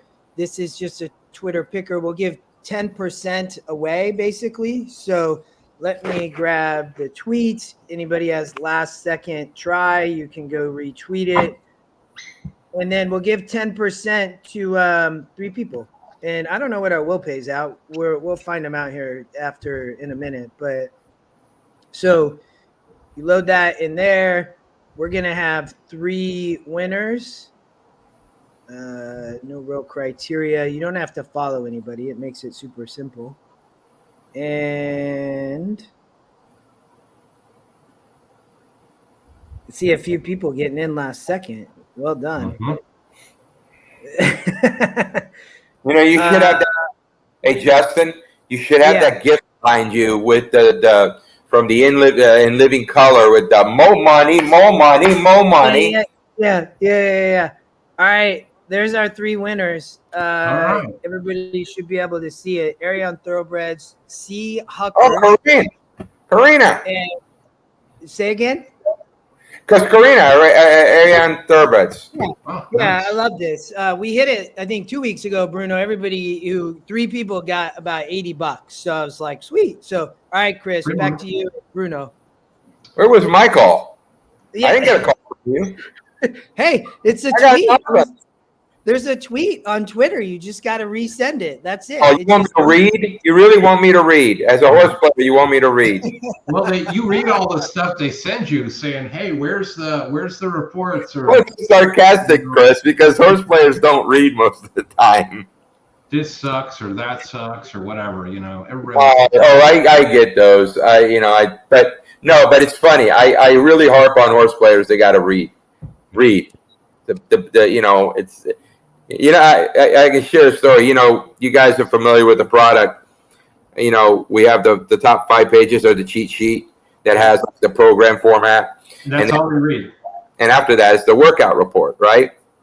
I've had a few people call me and say, hey, did you ever think about putting a workout report together, a full one? And you know, and I wanted to run the Homer Simpson, like, duh, you know? Like, did you ever scroll? You've been buying my stuff for 2 years. Have you ever scrolled past page 5? No, I haven't. Well, that's that's where you find the gems. What did you race 9 here? What did your notes tell you? I'm sorry about Race 9 here at Churchill. You know, the first thing I did is I looked at Impel and at Denim and Pearls. I've been a huge Denim and Pearls fan, but I don't want to be a Captain Obvious. I like the horse. I think the horse is a really, really nice filly. She was, when she stretched out to 2 turns, they realized she didn't want 2 turns. There was a race here, and I think in her second lifetime start, I was on the phone with Bill Finley and Dave Johnson on their show, and they said, well, who do you like in the race? And I said, Denim and Pearls. And then Dave came on, and he goes, well, what about Tarifa? She's very good. I said, yeah, Denim and Pearls is good. And I think Denim and Pearls beat her pretty handily that day, and won off. She ended up stretching out at Oaklawn and didn't do well. I think Denim and Pearls is the prototypical horse here that can go to the lead and be very tough. I'm playing against Alina's Forte. That's a major play against. And a horse that I want to use on the bottom underneath there is My Main Squeeze. You know, and no offense, Chris, I'm talking about the horse, not you. You know, Thank you. you know, but just I think that horse has got a good shot for second. It's got the early speed, and it's drawn outside. When you get that wet track, I have a tendency to want to go outside on horses that are not going to get. I want to bet on the horse that it's going to come back to the winner's circle completely clean. And what about our Harper Rose here? You had some notes on this horse. Not for me. Okay. I mean, she's okay, but not for me.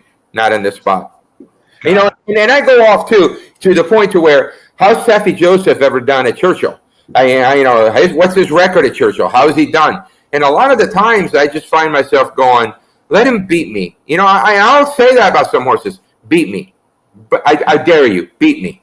Fair enough. I know Impel, the one horse, our second pick, you had some notes on video here. Any video highlights you wanted to look at? I just thought she was lethargic.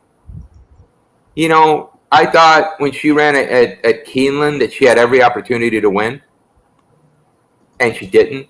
And in her works, she was a bit. I think I wrote it that I thought I expected more from her.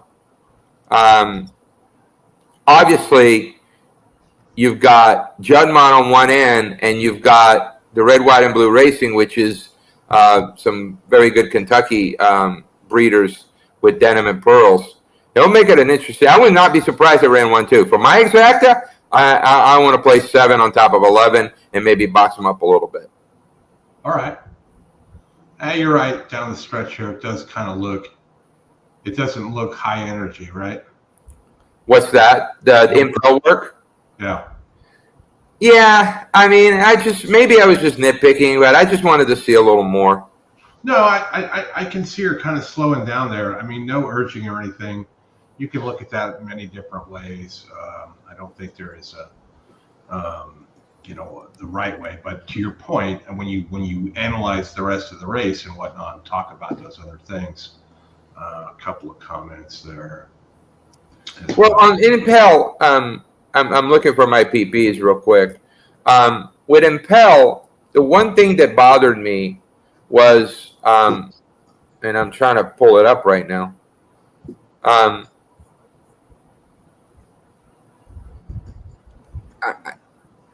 She had a perfect trip in the Ashland, and that was her first without Lasix too, and she had every opportunity to win. and she really fell back. I just, sometimes it's simple as just saying, hey, I didn't like the last race. Sure.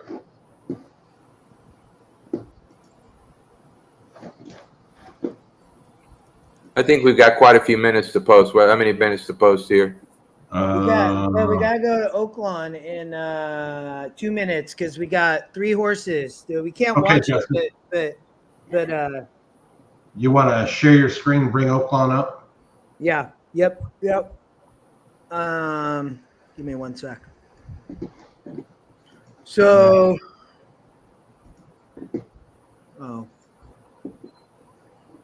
I got it, Chris. Sorry, I had it up and then. Well, he puts it up. What do you guys think of the Churchill paddock? Looks pretty cool. I get to experience it tomorrow. I'm I'm jazzed about that. I'm jealous. Anybody who's there's our daily double. We're live to the 457. We can let's look at Will Pace. We played it for $20, and whoops, not probables. So we do not have the 3. We tossed the favorite here. I thought this horse would get over a bet. It did. It's even money, as you can see with EquinEdge. It's saying 3-1. The 4 is not taking money. 2-1 on the EquinEdge morning line. So in the doubles, so we have this 20 times. We have the 4, the 5, and the 7. So all are paying about $400. So that's $40 for 3 people if we can get it home. Nice. And flatter, we can if we need 50 retweets, and I said I'd give $100 Oaks double away. So if that tweet gets to 50 flatter, I will give you, since you don't have X, I will give you a little share. But Bruno, the paddock looks amazing. I'm jealous. I feel like tomorrow when I go down there, I'm going to feel like Aurelius Maximus in Gladiator. Mm-hmm. It's going to be Yeah. It'll be better when you go to the winner's circle.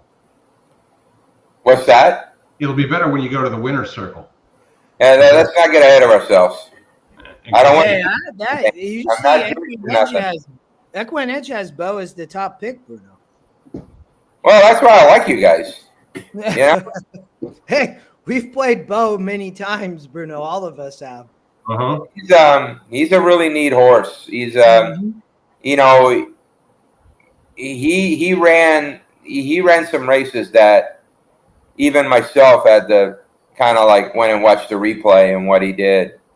And the one thing I did on our Zoom on Wednesday night, I kind of showed his 3 wins, and I showed the effect that he had on the horses behind him. And in all 3 cases he won. You could see when he kicked away from those horses, he cracked them. He did it first time when he won around 2 turns at Fairgrounds when he won by 12. I remember Joey Sharp texted me after the race. He had Dual Monarchy in the race. And the way Dual Monarchy physical how do I put it? His manifestation physically completely changed as Bo was pulling away. He started on the wrong lead. He was, it's almost, you guys remember the scene in Rocky when you have Rocky and I can't remember Apollo Creed, and they're running on the beach, and he's trying to get Rocky to be faster, and Rocky is straining to keep after him. That's what those horses look like. They're trying, but they can't do it, and it's frustrating to them.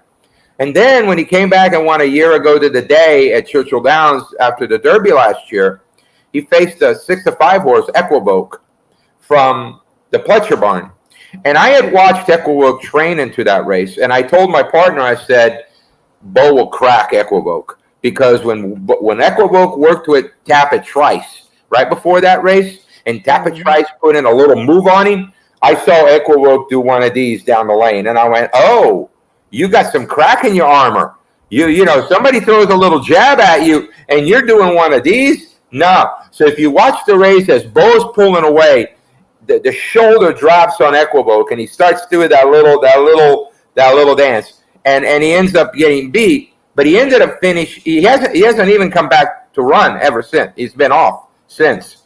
But then against Minnesota Ready, he does the same thing. Minnesota Ready, is right on his hip, and as they move, Minnesota Ready starts to move. Bo takes off, and as he takes off, you can see Minnesota Ready hang on that left lead like 2-3 strides, and then just struggle to change, and then tries to go after him again. That is a sign that the horse is frustrated because he can't go with the other horse. And when you can watch that and you can quantify that from how that horse did it, you realize that, what you have in your horse, or you realize what you don't have if you have the horse from behind.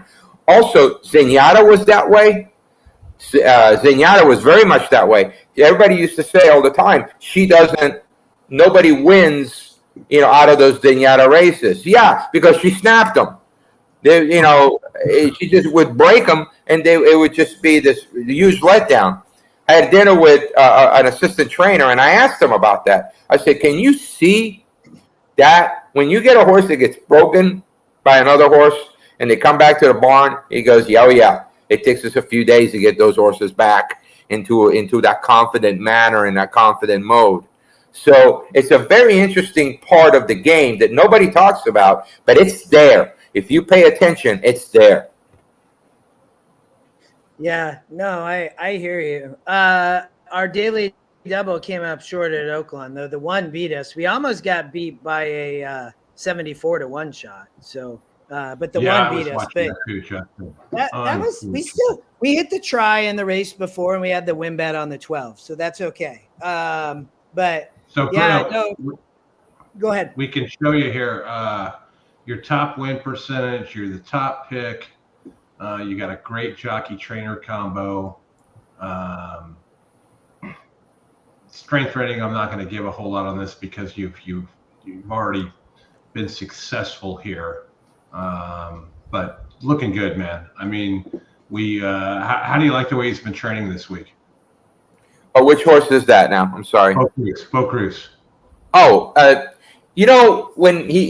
but first of all, let me say one thing. Al was extremely proud the fact that when we won the Commonwealth, we didn't have a stitch of medication in us. Not one. And he was incredibly happy about that, proud. He came back, and what was interesting is, he said, all good. He scoped good. Everything's fine. Got him back to the track. He says, but he left a little feed. He goes, that's not him. So he goes, I'll let you know. So about a day later, he calls me and he says, I didn't like him leaving that little bit of feed. So I went in the stall and I put my hand in his mouth. And he wanted to feel his teeth because he hadn't done his teeth in a while. Mm-hmm. And making sure the horse's teeth and mouth is fine is of paramount importance. A lot of guys don't do it, and you get horses that get abscesses in their mouth. One of my first experiences with a horse I owned was exactly that. And he found that he had two caps in the back that were growing. And so his teeth were not at level yet. No. And there was some food and an irritation between the teeth and the cap that was growing. So they cleaned that out. They got the inflammation out of there. And the one thing he was doing going into that is into that Commonwealth, he was cocking his head like this. And we were wondering, what's he cocking his head like that for? Usually I notice that and I start thinking, somebody needs to work on the teeth on that horse. I see it a lot in New York. And so we got him all straightened out. If you watch the last work, if you got the report, if you want to put the last work up for Bo Cruz, feel free to do so. But his head was straight, completely straight, no play in it whatsoever.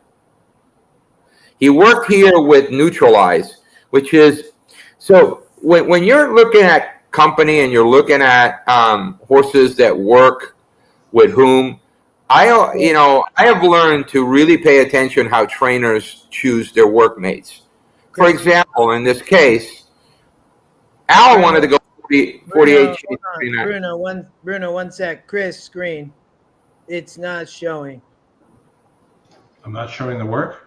No, it's like it's fuzzy. It just says click to exit full screen. It's not showing there. Okay, hold on. Hold on, Bruno. It's like this guy said on baseball one time when he beat out a grounder to the first base. He goes, speed. It was sheer speed that did it. So I'll keep going about the workmates.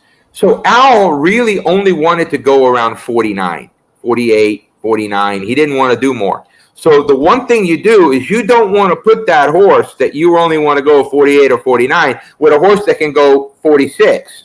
That's not going to work. So you put him with a horse that you think is going to stretch him, but he's going to make him go what you want him to go. And Neutralize that kind of filly. It's a filly that he's worked with before.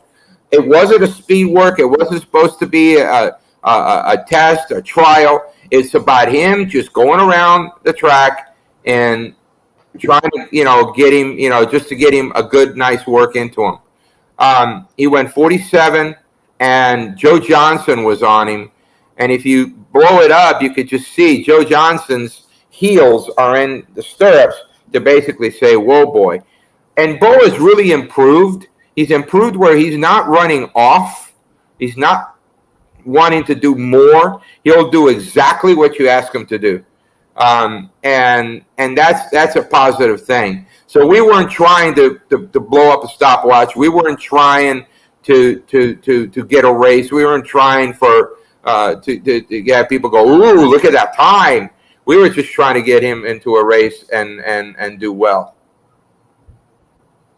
All right, looks like they're getting close. Yeah, they are. Yeah, I was for a moment. I thought, wait, they're running. No, that was a replay. But so when you're looking at workmates, you always got to understand what that trainer, or get an idea what that trainer's doing. I'll give you a great example: Fierceness.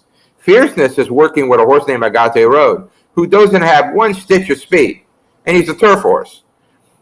The reason why. It's because Pletcher doesn't want Fierceness overloaded with another horse with speed. And two, he just wants them to go around and get the confidence of pulling away from the other horse. Richard Mandela is one of the best at that, about letting a horse just go by the other horse and grabbing the other one that gives them confidence. So a lot of the times people go, wow, he won that, he beat that horse easily. It wasn't a race. It was meant to be that way. So a lot of the times, if people understand who that workmate is and why that workmate is there, it makes it for a lot easier to be able to assess and analyze that work itself. I like the 7, 11, 12 here in an exacta. I do think Denim and Pearls is difficult. I do think R. Harper's Road and My Main Squeeze may hit exacta. It would be where I would go here, Chris. And Oldy ends the pick 5 here at the 1 and the 7, and in the late pick 5, ending in the Oaks. He is 1, 7, 11, 12. Yeah, rain came back. You can see the track gained a lot more moisture again. So 12, R. Harper's Road broke on the outside, but the 6 gets the lead, and then Helena's Forte sits off with the 12 R. Harper's Road, and then 1 saving ground with the 11 on the outside of Impel. Impel he went off at 9-2, so floated up, and Denim and Pearls racing in between, getting kind of a rough trip, to be honest. Gonna have to come in between and chase here. The 11 running, My Main Squeeze running really well on the outside at 6-1. 12's not doing too bad out there either, but yeah, Denim and Pearls is coming. This 11 is going to be dangerous. The EquinEdge long shot. Here comes Denim and Pearls on the far outside with that's I think the 8. The 11 going to be tough here though. Yeah, it is. This looks like 11. My Main Squeeze, EquinEdge long shot. The 1 going to run Impel, but yeah, that's a bummer for Oldie because the 6, the 11 goes off at 6-1. He has was the alive. 11. He has the 11 in the late pick 5. Justin ends with the Derby. Okay, with the Oaks. The mid with one. the The mid Oaks. one failed. Yeah, that's what the will pays. This one I think would pay better too. Oldie had Bruno. Oldie had the 1 in the last race at 20-1 in his pick 5, and then he has a couple going. But Oldie is the new main squeeze. Yeah. Hey, Justin, you want to grab the screen here and press along? I've got to take a quick phone call. By the way, Justin and Chris, you notice the winner of this race is the only horse that's clean. Mm-hmm. yeah, Completely clean. Jockey may not be that much, but blinkers are white. They're completely clean. That's the one thing that I kind of look at when I'm looking at tracks like that. And I used this horse on the outside, in the second hole because I really thought that he probably would get a good trip. He did. Mm-hmm. So we have Churchill. The Edgewood leads into the Oaks. So we got 43 minutes till the Edgewood. Bruno, what are you most looking forward to tomorrow when going to Churchill? I'm curious. Obviously, I'm sure Getting Bo, through the doors first. Go ahead. Getting Go ahead. doors with all the craziness. Yeah. I think the good part is the weather is supposed to be better tomorrow, right? I mean, that's the expectation. Yeah, I'm looking forward to getting there, getting situated. I'm going to make all my bets early. I already put in that 2-day pick 6. So hopefully we're still alive by the time we get to our race. So, it's a treat to be able to. We did it last year. We won the race right after the Derby last year with Bo Cruz, and we were the only ones in the main part of the track, and it was wild. It was really wild to watch him win under the Twin Spires right after the Derby. This year we get to run before the Derby, and we get to run in $1 million race. I mean, who's got, like Jim Harbaugh says, who's got it better than us? Yeah. No, I've been to Keeneland a couple of times. I've never actually been to Churchill, so maybe next year or the year after. But it's so talking Oaks. What's your thought on the Oaks? I mean, you have Leslie's Rose, and just FYI on the outside. I think a lot more of just FYI than I do with Leslie's Rose. Let me say one thing about just FYI. Last race in the Ashland, I had liked her in Florida, and she was supposed to run in the forward gal. She got sick and was scrapped. Yeah. So she didn't get her prep race. But also, I know one thing from my own experience with my own horses. When horses get sick and need to be scratched, they can't. Their training patterns interrupted, and if you go look at her past performances, after that forward gal scratching, she only had 2 works going in, and I watched her in the paddock, and I thought she doesn't look like herself. She looked like she wasn't. Now I wouldn't say fit. She wasn't sharp, Mm-hmm. and she ran 5 wide every step of the way. I think she ran second on guts alone. I think now with the race under her belt and the way she's been moving in the morning and with the bounce to her, she looks like she's back. We were on board last year with her from before even the meet started at Saratoga. We had my man Mike, my main man Mike. He had some big works on that horse before the meet started. So we were just waiting for her to show up. And she's a terrific filly. She's really, really good. I was listening to the Peacock show with Randy Moss, who said she's not fast enough. Wasn't fast enough. It's the same damn thing he said about Justified and Zenyatta and all these figure guys. They always say, oh, they're not fast enough. And then when they run their race, they go, oh, I guess the other horses didn't run. But I mean, so what did he say is fast enough? Because all the speed here is cheap. I mean, in my opinion, I mean, Ways and Means is serious. Ways and Means is a serious racehorse. I mean, have you seen the sim race, Bruno? No, I have not. Oh, No, so I take a mean, look. yeah, let's look at the Oaks. We got the Edgewood up next, but we'll jump to the Oaks because this is a good conversation. I think we got 2 days before the Edgewood comes up. Yeah. I mean, and I like to sort it by number just so everybody knows, just because in my opinion, we can add the 15 back, Our Pretty Woman.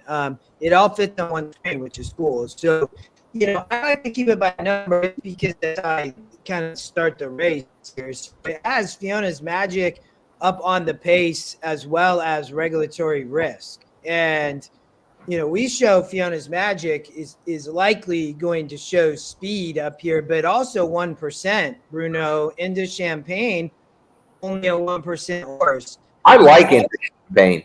I picked Champagne third. Okay. Well, not because I like to drink champagne. I thought this filly trained like a really nice filly during the summer at Churchill before she shipped to Ellis. And then she crushed them at Ellis. I think her race against Ways and Means, you know, she's probably going to improve some in here. But I just love the way Ian Wilkes has trained her into this spot, you know, and treating her without having to work her fast. I mean, we'll say one thing. Torpedo Anna is the favorite. Yeah. I agree with you. On April 20th. On April 20th. I might go off as the favorite, but I agree with you, Bruno. Go ahead. But she's 5-2 right now. At least she was. I looked at, you know, the biggest thing with Torpedo Anna is a lot of these guys, they come to a good old horseman. David Vance told me one time, a lot of these trainers come into town and they change what got them here. They all want to work fast. They all want to showcase their horses. So Anna comes out here and works 59-2, and that wasn't the only one. I mean, a ton of guys worked fast. And I thought, okay, she worked really good. I liked the work on the 20th. But then when she came back and galloped, I had videos of her galloping. And it took the riders 7 times to get her to switch leads in the gallop and the stretch. 7 times. And I had that video. And so now I'm going to go back and say, all right, I want to watch the next work. The next work was with Wonder Ride on the 27th. On the 26th, I believe. And that was the day after she galloped and didn't want to switch leads. She was okay. I mean, I can't knock the work. You know, Brian Hernandez was on her. I didn't really let her run. But I just didn't think she had the same energy. And I said, okay. Now, I don't know if that thing where her not changing leads in the gallop and the rider keep twisting her neck to get her to do it was just a one-time thing, which was most horses, and doesn't end up being that way. Well, she came back 2 days later to gallop, and she was a little wet, she's a little washy, and same situation, short striding and not switching leads. And that completely changed my mind on her. And that the one thing that you will find with horse players, if they like a horse, that horse could walk out there with his tail missing and only one ear, and they'll still follow that horse. You know, for me, I don't want to do that. I fashioned myself to be able to look at a horse and tell you something, and I just felt like, okay, at 5-2, she's not going to be on my ticket. So I think in Bruno, on our genetic strength rating, right, you see that, you know, Fiona's Magic, the Torpedo Anna is dropping big on the move from a dry track to a wet track. So I think there's a question mark there on Torpedo Anna as well. You just racing, you know, the genetic strength rating showed that. I'm not sure that she's going to like it, would be my concern. So Oh, that'll be a great excuse. Yeah. You know, Yeah. listen, horses run to what they show you. They're amazing animal because they show you how they're doing. They can't look at you, Justin, and go, "Hey, dude, I don't feel like running today." They can't do that. But they will show you in their mannerism and the way they act. You know, if you get a horse going to the gate that's never acted up at the gate and it's always been great, and he's washing out, shaking, and doesn't want to go in the stall, you know, to start, you know that horse doesn't want to run.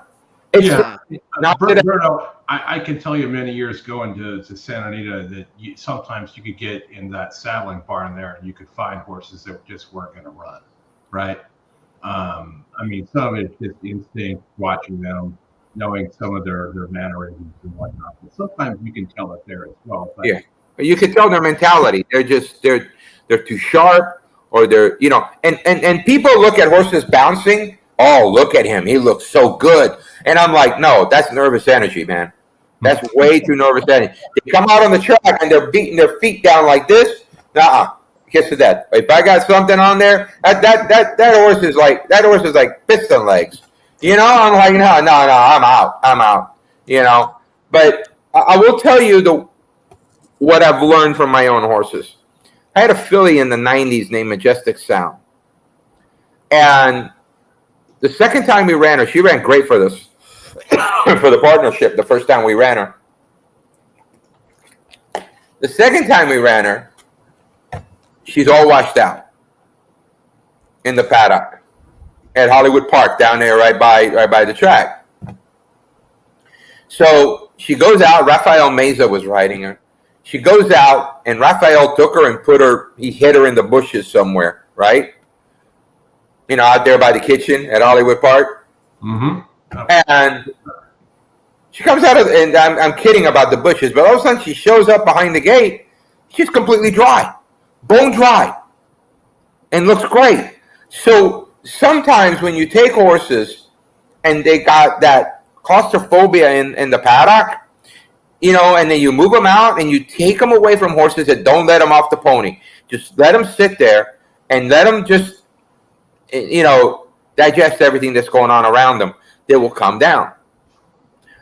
On the other hand, you got a horse that's excited out of the paddock, and he comes out and he's getting even worse and worse and worse as they're going to the track, going to the gate. I just throw those out because I just know you're beating your head against the wall. I may be wrong in 1 out of 90 on those, but, you know, the one time isn't going to make up for all the other losses. So Oldie singled to just FYI here in his late pick 5. He's got one more leg to get through to get here. What do you so just FYI, Oldie likes just FYI? Okay. He singled there in the pick 5. Yeah. Any thoughts there on the horse? She's super. She's super filling. She's overcome the outside post. Nobody gives her credit for the trip that she had at Breeders' Cup. She was in the 12 hole, chased another horse. He was able to went wide every step of the way and still had enough to finish up and win in front. I think she's a filly that's going to run a race. Now, I'm going to tell you, if Ways and Means breaks and doesn't have the trouble she had last time out, I think that filly can fly. And she's good. She's very good. She's very fast. You works this week between the two, the 11 and the 13. You like them? They training well, doing things you like to see? I'm sorry. Give me the names. Ways and Means and just FYI, doing the right thing. Oh, yeah. I won't play a horse that I don't think is doing well. When they have to be physically thriving, and you could see it in their flesh. And it's funny. I was talking to Chad Brown on text, and I said, all I want to know with Ways and Means is how she came out of that work by judging her coat and her flesh. Chad Brown is fantastic in having horses hold their flesh and hold their coat, the color. And I would have been surprised if she came out looking thinner, like she had lost some conditioning and that work. See, a lot of the times it's not about the physical strength of making that work affecting them. It's really a mental thing. It's the mental thing that stresses them out, especially fillies. And if them, and you can see it in their mental attitude next time out, and they just fall apart. So a lot of the times people think, oh, he bounced physically. No, he didn't. He bounced mentally. The bounce is all about the mental part of it. Just like a team in a sport that wins a grueling game 6, to even the series, and then what happens? There are no show in game 7. How many times have we seen that? It's because the mental part of it, it took them so much to get that game 6 win that they just don't have anything left. All right, Justin, we got 29 minutes to the next Churchill race. We got 4 minutes to Laurel if you guys want to do a live race. I'm always down for live racing. They're sprinting on the turf. There's not a big field, but we can let's chat. Looks like 3 minutes, Chris? Yep, Laurel is definitely part of the Bruno package as well. All right. So how do you approach Laurel, Bruno, with the works versus all the rest of the tracks you cover? I wish I had time to play some of these tracks, but I don't. With Laurel, we built, where if I got a horse shipping in, I might look at them that I have works on. But a lot of the time, I just don't have the time to do it. And it's a neat track, good racing. I got to pick my fights. Yeah, for sure. We got one here that's a bronze horse to watch in Princess Javonica. I'm not going to butcher the name anymore. Anyway, coming out from Tampa, running on the grass up there. Justin, what do you see cutting back here? Yeah, so the thing is, if you look at the race sim, I'm not really. We'll look at this race, starter optional claim. I think this is very competitive. Maybe you cut the 5 out, at 7-1, but the 3 is a big price, only 8% to win. The 4 is taking all the money. The scratch is obviously impact here. So, the 1, Chris, is 4 to 5 on the EquinEdge morning line. So I'm looking at the 1 and 6 really but the 2 and 4 are right up here. So it's like, okay. The 1 looks like it's going to be up on the lead, probably. Jamie Ness, second time Ness. Rodriguez rides, second off the claim, he's 33%. So, Sister, Supreme, 26%. Rodriguez, it was dual entry, other scratches, you're getting 2 to 1. Lone Speed kind of on the rail, dropping. Almost one last out in a 58, Chris. On the dirt, flips to the turf is the concern because the genetic strength rating drops 20 points. So, can this horse still win on the turf? Maybe. The 6, which you talked about, I think this horse is probably closing, and everybody's going to say it's going to hit the board. It's 1 at 54s and nearly 1 at a 56. So, as you said, cutting back. You have, the 1 doesn't necessarily want turf. The 3 maybe doesn't want turf either, as it gets off of going 2 turns on the dirt. So, dropping in strength of race, has shown some ability to come off, but they're searching here to throw on the turf, in my opinion. This horse never been on the turf and at start 15. So, the 2 is the second pick. Has 3 wins in 15 tries, spinning at 5.5, Chris. Top SOR, not, getting bet a little bit off the layoff.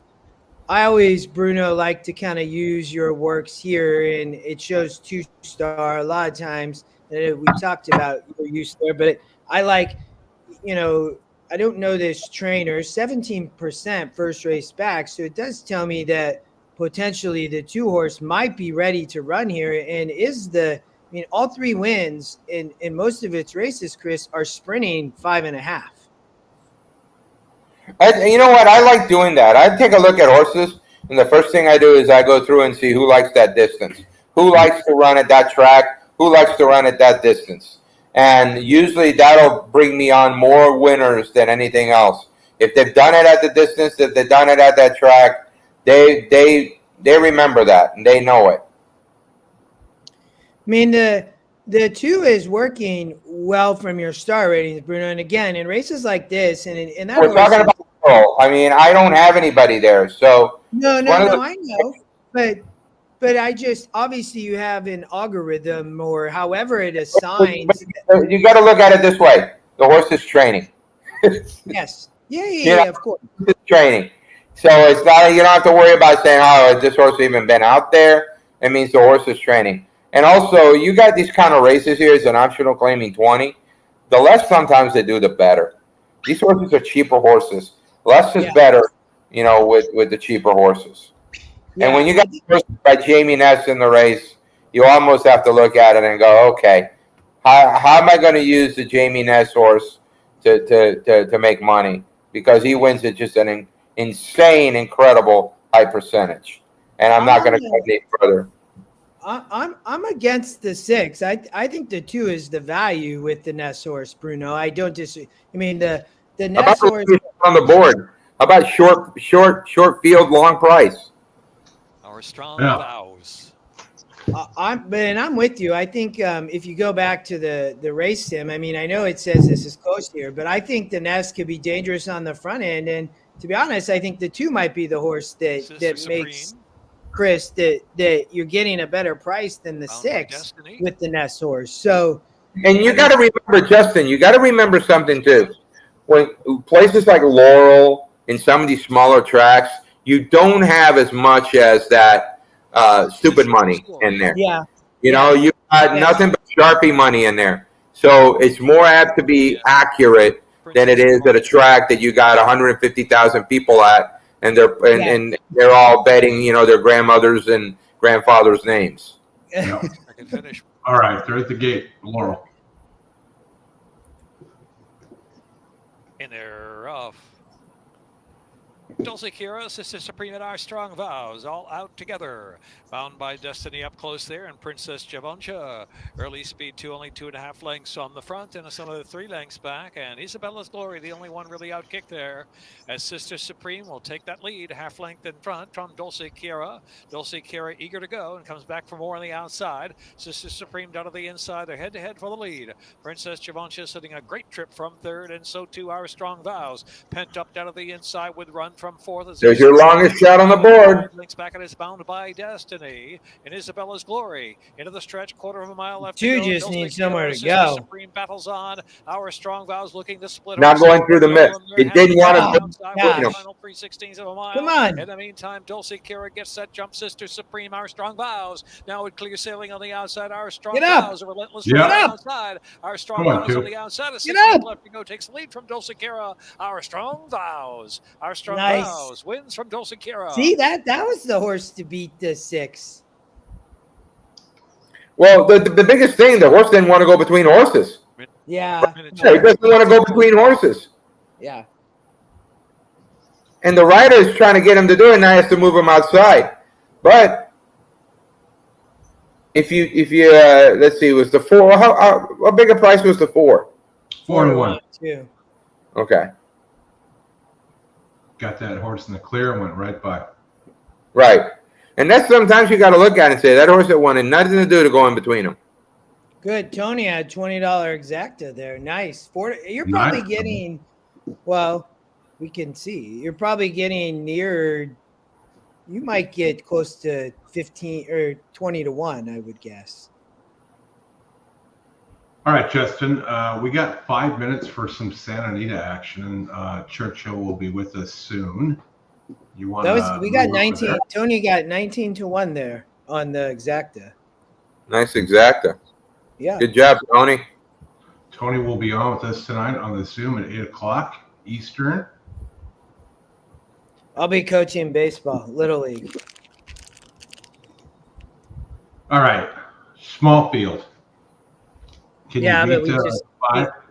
We just figured that out. Yeah, I mean, the 5's the big favorite. If we run the race sim speed, we'll flip it around, put the 5 up top. The 2, they're going 6 here.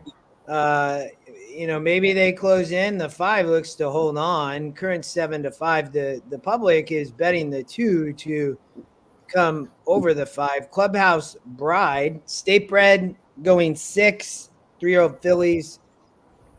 I mean, gets off the dirt. So for me, I just forgive this race. Runs 3rd in a 70. The 5, in my opinion, is extremely dangerous. As I look here, it's the top pick, 40%. Gonzalez rides. I mean, this horse gets back to turf, and that's predominantly what GSR says the horse wants to do. So, but ran really well last out in a 70 SOR. So the 4 is the long shot, has not been getting up at similar levels as the 5. Justin, go look at the workout on the 4. Bruno has a note on the 4. What race are we in? The 4. Santa Anita race. Santa Anita Park race 2. That's what I thought.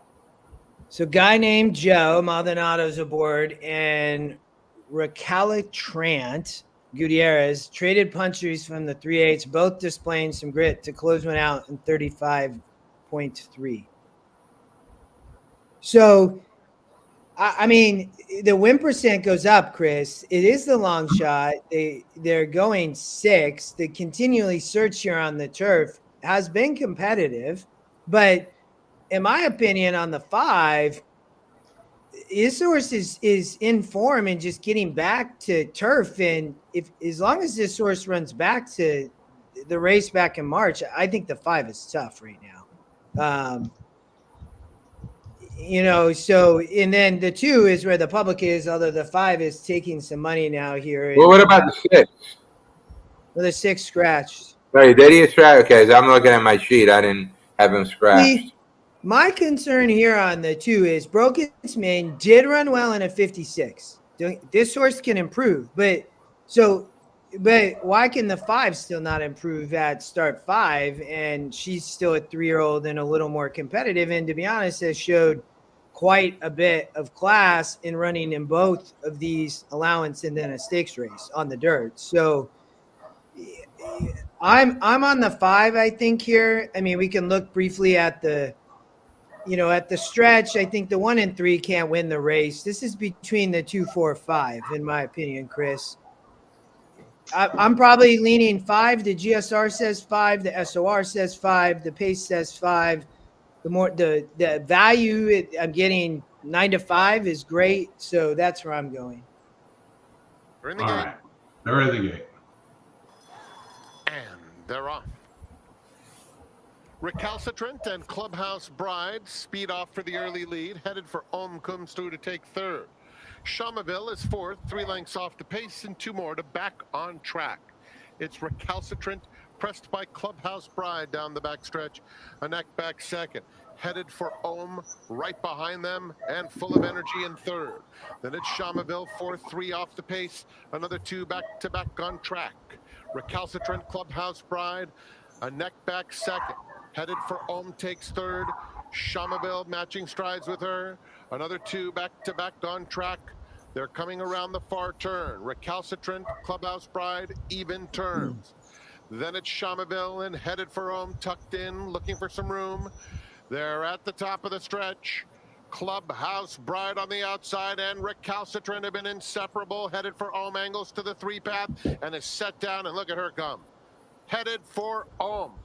Well, public had it right there. Yeah. And this is why. She Just strides crushed that like perfect trip. on track, completes the exact. Yeah, Tony, I think you're right. Probably on the 5. I would agree with you. Back on track with 2nd, Recalcitrant, Clubhouse Bride. We going All right, back to Justin. Churchill, Chris? Yeah, I've switched you back Yeah. over. Jeff wanted to look at the race sim for Churchill Downs race 10. Yeah, You want to so- go Gulfstream.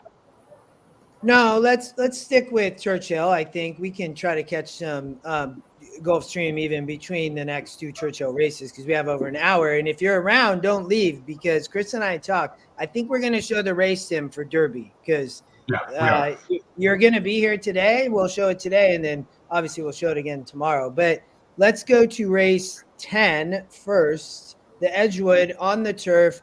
You know, we talked a lot about the Oaks.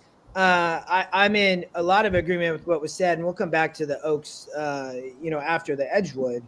So I thought, the system, Bruno, has a lot of love for Hard to Justify, Chris, as well as a lot of love for Bucho. We talked on the show a lot about pink polka dots, and Bruno, I know there was some notes on that horse on your works, but let's watch the really race. fast horse. That's a fast horse that wants to run off, and sometimes she just doesn't hold herself very well. But speed on a turf like this could always be dangerous. I'll tell you, the horse that I went to was Dynamic Pricing. Klarovich Stables worked with Hard to Justify. Good work for both. I've always followed Chad Brown with the Klarovich Stable horses.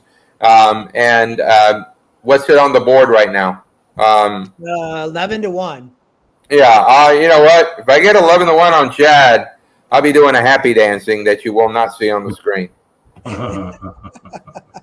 Guys, I do have to run. I do have to take care of the dogs and stuff. And we're glad you came. Huh? We're glad you came on. Thanks for stopping by, Bruno. Appreciate it. Always. Yeah, we'll do it again. And good luck to you, everybody, over the weekend. Enjoy the races. Enjoy this Christmas for horse players, and we will talk to you guys next week. Sounds good, Bruno. Good luck with Boat Cruise tomorrow. We'll be rooting you on. Thank you. Good luck, Bruno. Bruno, did you Bruno? All right, back to Edgewood. So Bruno mentioned pink polka dots, EquinEdge top pace, and GSR goes up 12% win, and I believe not a pick. So if we watch the race I do this. I just like to push to the first call. The one going to show speed, and then you have Hard to Justify there, who is the current favorite, it looks like. You know, the system has a lot of these horses not having much speed, so take that for what it's worth. And the 7 looks to potentially be cheap speed, maybe at 1%. So I think from a pace perspective, you have to really figure this out, Chris, to be honest. And I see we have about 13 minutes. So, you know, the 1 and maybe the 7 does show a little bit of speed, but I think the 7 is going to get put away. I think you start then asking the question, okay, the 9 going to be able to sit the trip here maybe. And, you know, at the third call, as they approach the stretch, it has the 1 and 7 backing up. And then at the top of the stretch, it has the 9 taking the lead, and the 4 really coming along. I thought was an interesting horse. So if we go back, you can really see that the 4, the 5, the 8, the 10, the 13 really start to maybe move as we hit the top of the stretch. And then as we finish, it very much has this 4-9, Chris. And in my opinion, if you go back to the stretch, I don't think most of I don't think the 7 can win the race. I think it probably cannot even hit the board. The 3 horse is 3%, but it's dropping in the 62 GSR, coming off dirt on turf. It's a wet turf to Tory Fletcher. I mean, I don't think that this horse could probably win for sure. Can it hit the board? Maybe. Let's not spend too much time there. But, you know, in the 4, though, at 3-1 is really coming at the stretch and then comes up over the top. So, yeah, I mean, these horses I do not think can win, Chris. Well, do you remember who Oldie has here? I don't. The 1, the 4, and the 9. So if you go click on Will Pays, pick 3, he is definitely rooting for the 1. No, for sure. Yeah. But I think he has the right horses, I think, as we look at this race. Go back and pull up the Will Pays. Pick 3. Yeah. I mean, 4,000 to 1. Yeah, I'm with you. But even Chris, look at this, 1,000 to 1 on both the 4 and 9. So, and I think, you know, having just FYI is awesome. I mean, that's one of my top picks, I would say, in the Oaks too. So he's live to great Will Pays, I would say. And for anybody else, you know, feel free to share if you're live, if you tailed Oldie, if anybody else is live. I view this similar. You know, I don't love the daily double here. I think the pick 4 is a little bit interesting, or the 3. I think I know, Chris, we talked about this, and they're in the paddock and going out to the track.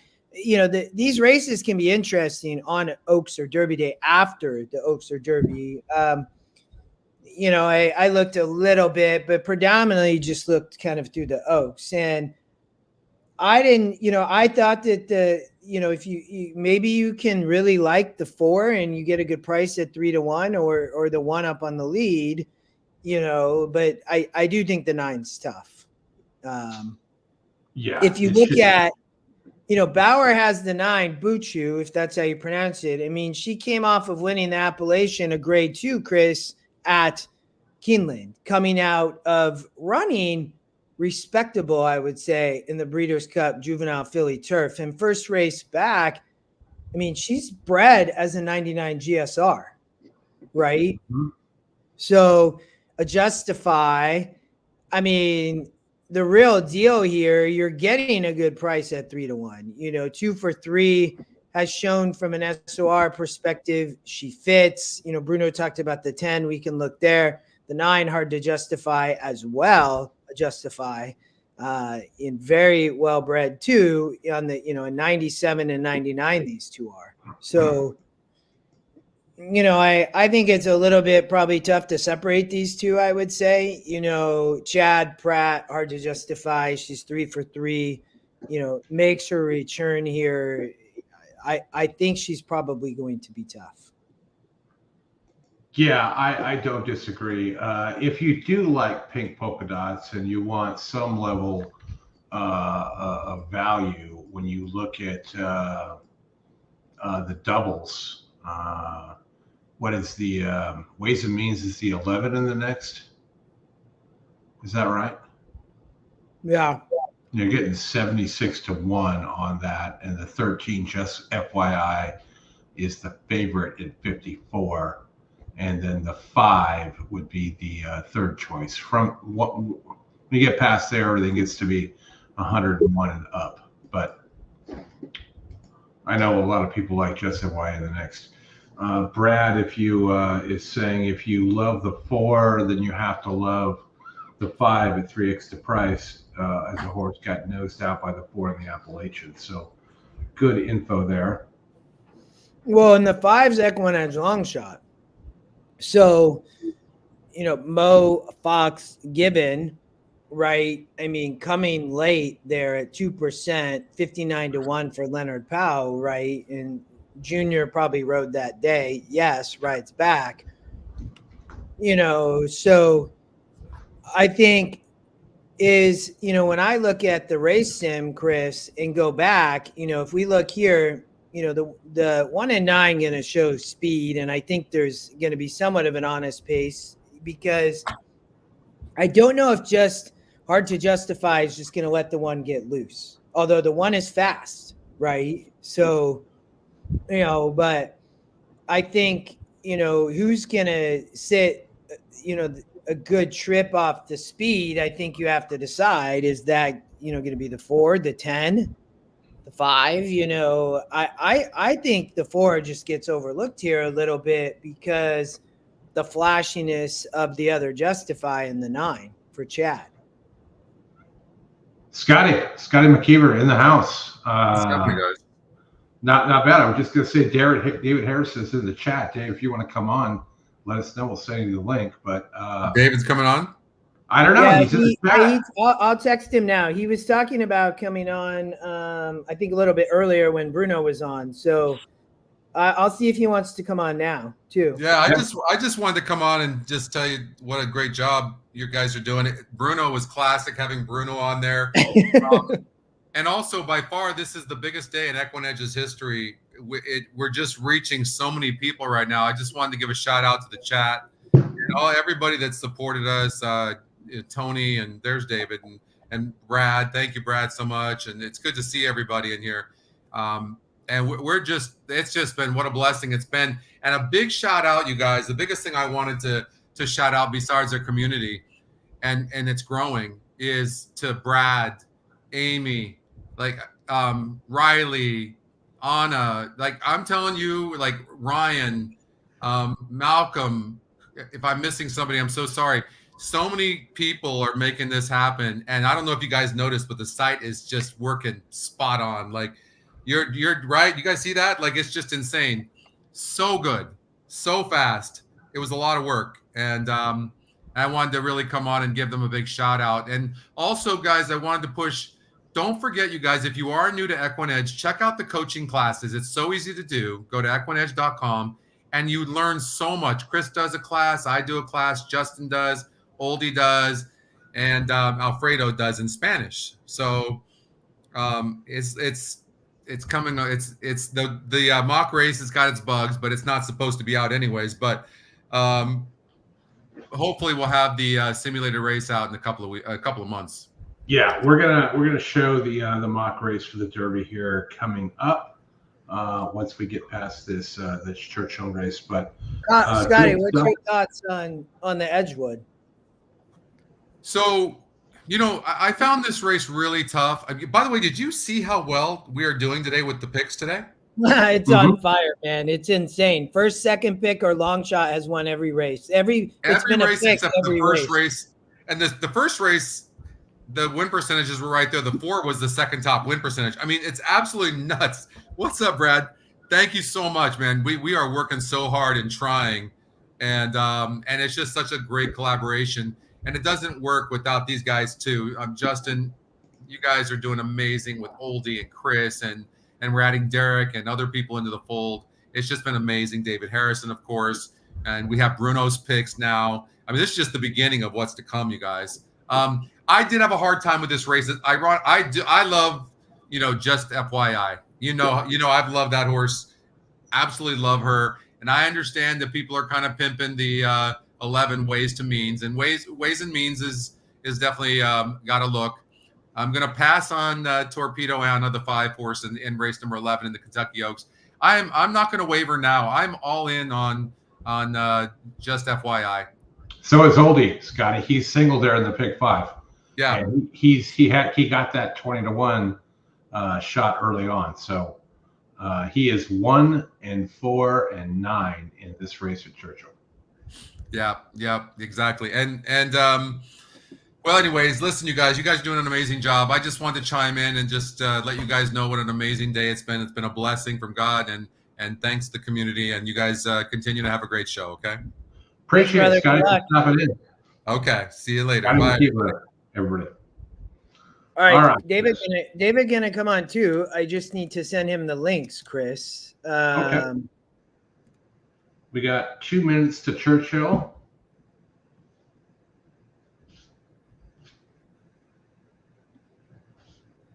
Give me and Derek and Scotty will be back with us tomorrow on Derby Day. It'll be Justin, Derek, and I. We might find a few other cohorts as the day goes on. Alan, we're all sold out tonight. It was free and it's sold out. I have no more spots open. 20. Link me up, Scotty.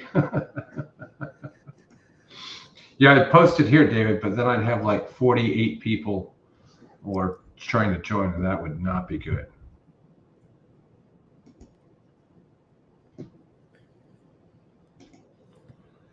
All right, let me we got Alan, Oaks here. Find me on Twitter. If somebody doesn't join by 8:10, I'll send you the link. Hit me up with a DM. Okay, Justin, we are at 1 minute to post here. Where are they at? They're getting closer to the gate here.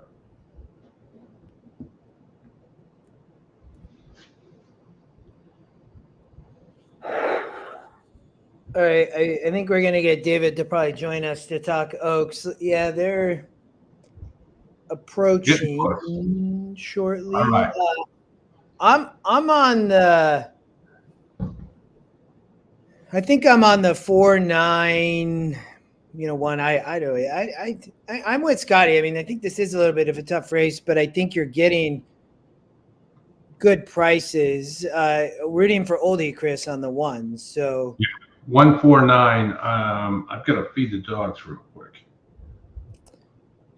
Yeah, go for it.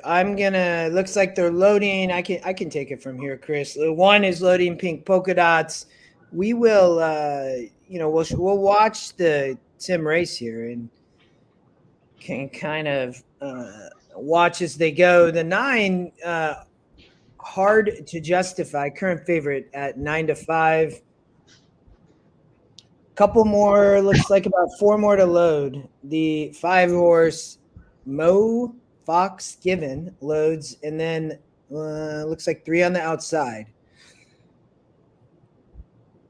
Dynamic pricing Bruno talked about, and then we have the 11 Way to Be Marie, the 13 in Dancing with Dixie.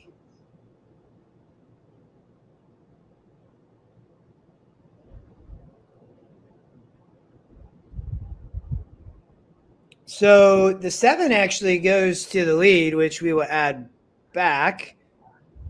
With the 9, hard to justify up there. The 1 gets shuffled, and the 11 also up their Way to Be Marie. So very similar to what the sim race shows. The 9 starts to, it looks like, put a little bit of pressure on Maxi Superfly. Big price up front.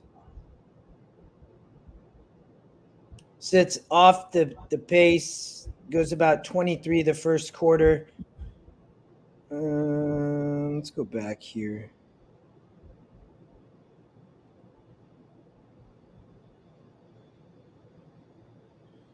So at about the second, the 179 all up there.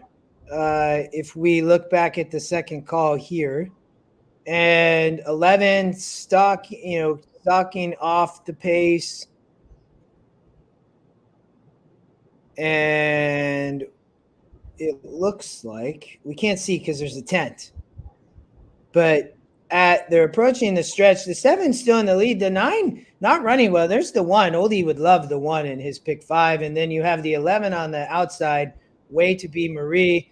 The 4 struggling, but running okay. The 11 looking very tough, and then there's the 5. Brad talked about the EquinEdge long shot on the outside, but Way to Be Marie, the 11, looking tough. There's the 11 or the 10 from Bruno. Talked about dynamic pricing. Oh, Bruno's pick wins. Oh my gosh. Well done by Bruno. 11-1 on the 10 horse. David, we were just welcome, and I appreciate you coming on. I was just watching the Edgewood there. Bruno, that was Bruno's top pick. Dynamic pricing wins that. Well, happy Oaks Day, Justin. And good news is, right before that race, when I was trying to join your show, I remembered to get in a couple of wagers. I used the 10 and the 11 horse in this race, looking for value, and I got it. And I keyed more on the 10. Chad Brown on the turf. This horse seemed to be sitting on a decent race, and I'm always going to look for that 10-1. It was just such a value. It was hard to pass up. Now, that's the advantage of Kentucky Oaks Day, right? Some horses get lost on the board. I mean, and favorites are both on Derby Day and Oaks Day tend to get overbet. You got a lot of novices there who just pound the favorite, right? Yeah. Yeah. And actually, I know you're covering Churchill, but I'll just tell you a quick. I was doing family stuff today, so not paying a lot of attention. But I wanted to get back to watch the Aqueduct Westchester because I was hoping that Messier, New York Rangers fan, not a hunch play, he could avenge his disqualification in the Excelsior, which was one of the worst DQs I've ever seen in my life. He got DQ'd for barely coming over on a horse that had the lead, a Jacobson horse. Well, he avenged that DQ. I was all over it. So I just come on from doing family things, and I had 2 nice winners. So I'm good to go. I don't even have to play the Oaks, but I have an opinion. But I just wanted to tell you that story. Thanks to Messier. Maybe that is a good sign for my New York Rangers, who start round 2 tomorrow. So there we go. We got $8, third choice. So I'm happy, and we got this one. So thanks, Bruno. I listened to you quick, and I'm like, oh, yep, it reminds me. I forgot to play that race. So thank you, guys. Well, really appreciate it. And you have Irad, and everybody said, yeah, there's Irad. Yeah, Bruno, 2-0. And they came 10-11. I mean, That's a great exacta. So did you play, David? Did you just play the 10 and 11? How did you play them there? Because I was running out of time. There was 0 minutes to post. I forgot to get it in early. Like I said, I'm away. I'm doing some family things with my wife's family, so some old friends, and they're not horse players, so I can't pull out my my phone and start being rude and looking at plays. So I made some plays earlier this morning. Kind of, can I say half-ass plays just for entertainment later. But I liked 3 races, and this was the Westchester, that race at Churchill, and the Oaks. So here I am, and hopefully I can go 3 for 3. So I want to see it. But so I did play. I thought it was a 2-horse race. I didn't like Charge It coming off the layoff. That horse is unreliable. Needed a race back. Posted was 8 for 9. I mean, that horse, I wasn't sure that horse loved the mile, but I thought Messier was in a perfect spot here. So I played the exacta too. Messier on top obviously is a better value, so that worked out good. I was hoping I'd come on before and give it out, but I might have jinxed Messier. He might have got DQ'd again, So. How you doing, David? Good, Chris. How you doing, my friend? Not bad. Good job, by the way. I was listening. I snuck into the bathroom at my friend's house. I was listening incognito for about 10 minutes, and I'm like, you guys are doing a great job today. So I figured I got to come on at least to give when I have an opinion, I got to come on. So I have an opinion in the Oaks. We'll go through that. But all right. Let's. Where are we at, Justin? Anything coming up? We've got 3 minutes to race 10 at Laurel. If you want to go out there. Sure. We got a long time. We got about 50 minutes to the Oaks. So. Yeah, I'm fine. Let's go to Laurel. I can share. David, we have the sim race, so we get to. It does have some bugs in it, but we still can watch it. So I always like to start there. The one looks to be the pace, and then David, I just kind of run it at the first call. What happens? Okay, the one looks like it's getting the lead. The 4, 59% to win, top pick. Has speed to, class SOR. We're in a maiden 12-5 here with quite a few non-winners, as I guess I could say. Everybody 0 for 4 at least. So it's a bit of a brutal race, but hey, let's see if we can find something in the race sim. So the 1 and 4 go look to be the pace of the race, for sure this speed. My question then becomes, EquinEdge long shot 1, it is a price play. It's 10%. Can it wire the field here? Is it cheap? It looks like the 4, the big win percent coming up over the top. As they hit the top of the stretch, the race sim says the 4 takes over and probably just, it has the pace maybe kind of stopping a little bit and, somehow has the 1 and 4 both right there. And then the 2 is the horse that when they close, the race sim has the 2 as the horse closing over the 5. The public is putting all the money on the 5 though. So yeah, Justin, the 1 wins. The long shot. Yeah, you are right. The one does end up winning the race there. You can see 1, 4, 2. So, I mean, then I dive in and I say, okay, you're going from 8 to 8.5 back to 2 churns. It ran in a 40 and got second up on the lead, but that was an easy lead, Chris. So, I mean, that would be my concern a little bit here with the 1. But it is getting 2 churns again, and it, ran okay here in a 42. But this horse is struggling at 0 for 13 and likes to run second. But yeah, I mean, so the 4. Put it in second. Put it in second. Figure out a trifecta. Do you like the 4-2-1? Do you want to just put the 1 in second and come up with something better on top? Well, in my opinion, David, feel free to chime in. I think this race is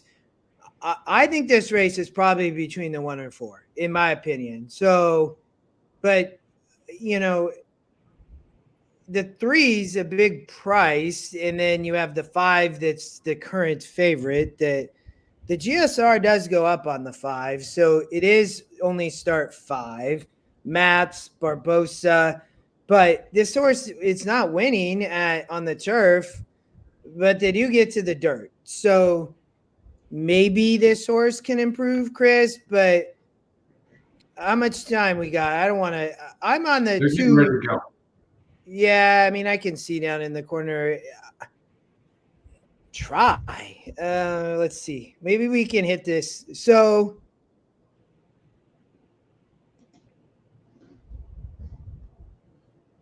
Where's the 8 wind up in the simulation at the end? That's who I'm giving a shot with. I don't love the race. I'm going to be frank with you. yeah, But my experience in Laurel, I'm looking into Laurel a little more this year, the Maryland circuit.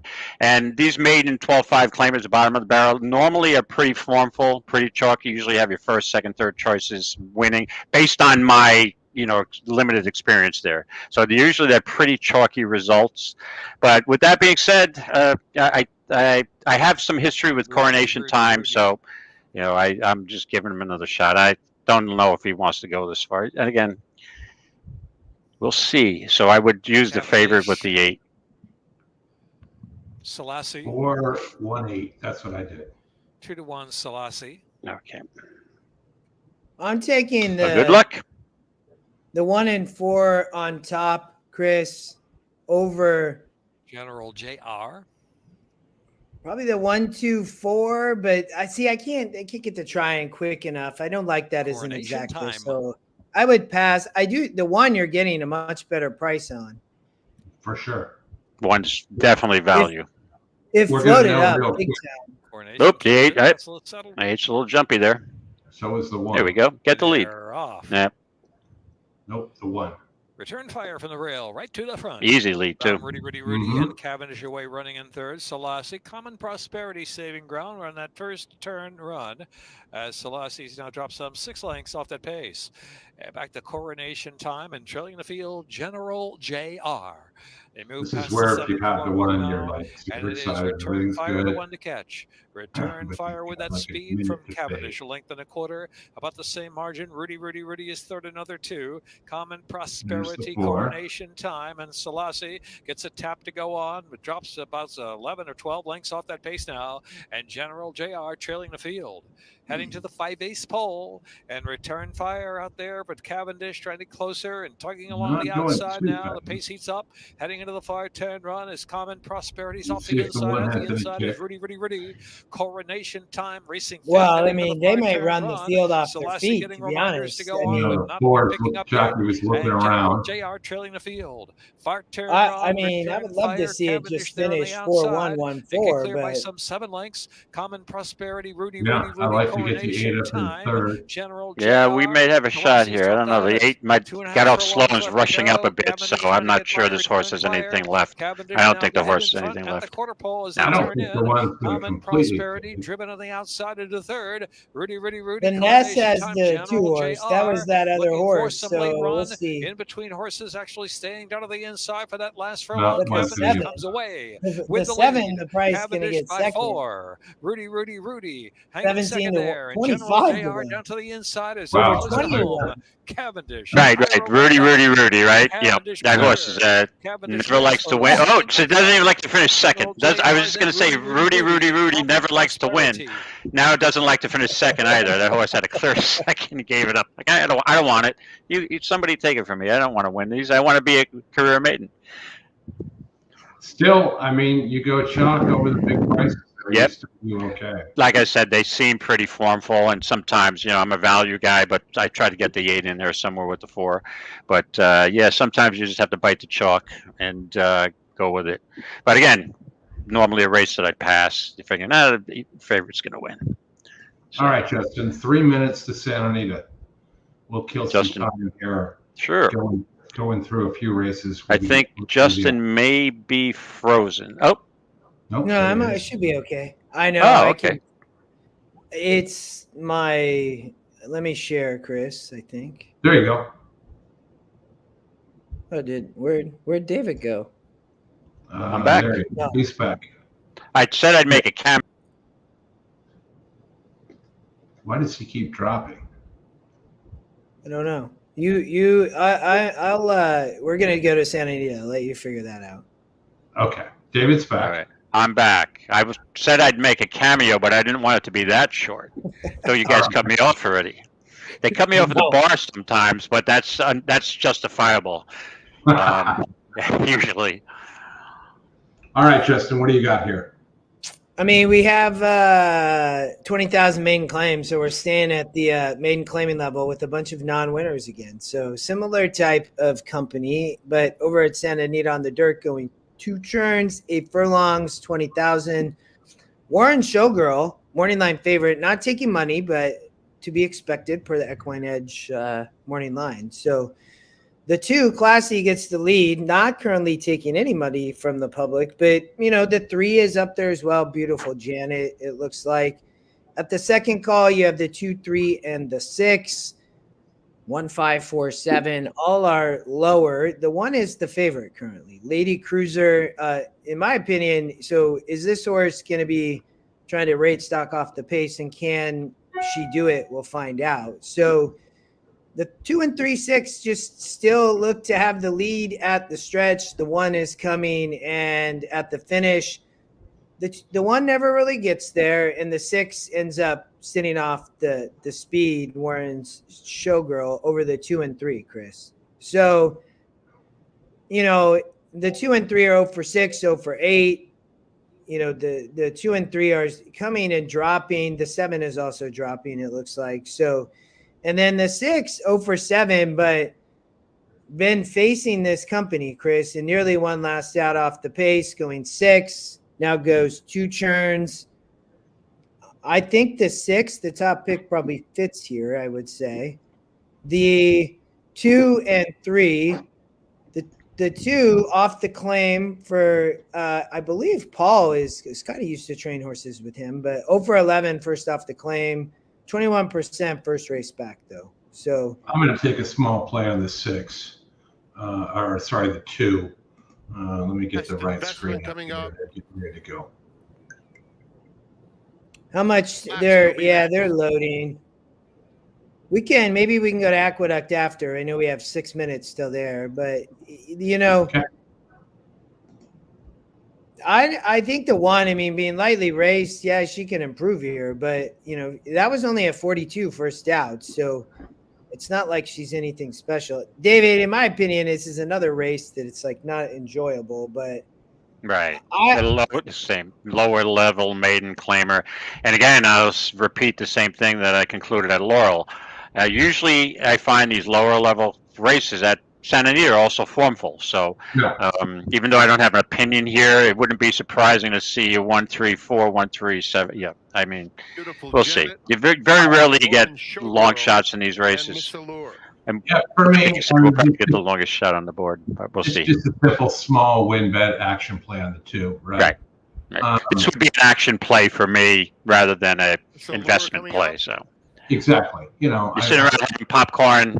Kids are playing outside. Play the race. Yeah. I'm playing the 2 for less than a Big Mac combo. Yeah. Fast Investment is going out for the lead with Beautiful Janet. Warren Showgirl and Classy comes through on the inside. 5 wide, Miss Allure, as there is a scramble on in the early going. Lady Cruiser off half a step slowly is now second to last, just 4 lengths off the lead though, and Maxine trails. That's the thing with these lower level maidens we're talking about. In hand, leading by a length and a half. Is it intimidation and whatnot? Beautiful Janet tucked in along the rail in third. They're followed right? by A lot of these Miss horses Allure, get 4 broken. just 3 off the pace. Bruno was talking about that earlier. Cruiser, Fast Investment is second. Why didn't any of the Zenyatta horses run back and win? That's because she broke them. 3/4 of a length. Stalked by Warren Showgirl past the half-mile pole, with Beautiful Janet and Miss Allure third and fourth.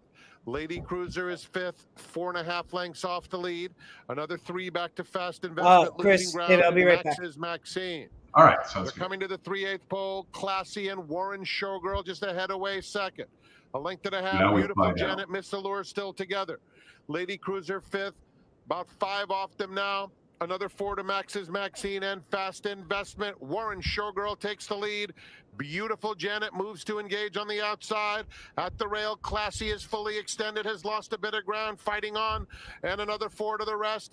They're less than 3/16 of a mile from home. And Beautiful Janet is right up to Warren Showgirl. And these two will come for the wire together. Warren Showgirl and Jeremy Lapita on the inside. Beautiful Janet and Edwin Maldonado nose for the line. Here it is, very close. Close photo between Beautiful Janet and Warren Showgirl. Another photo for third between Classy and Lady Cruiser. Miss Allure finished 5th.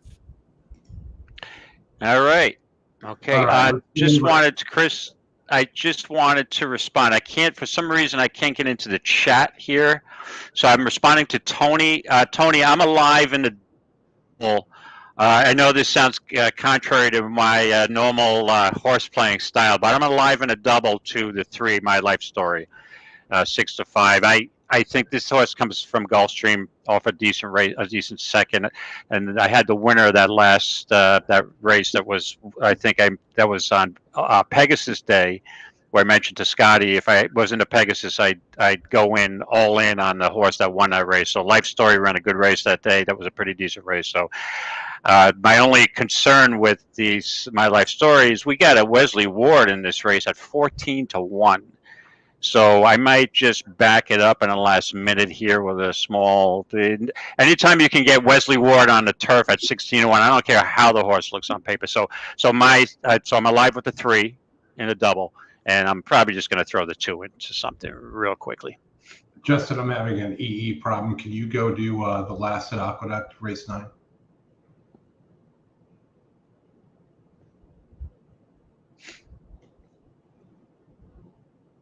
There you go. And you're alive to the 3, right, Dave? The 3, yeah, which is not my normal style, being alive in a double to the chalk, but I'll take it.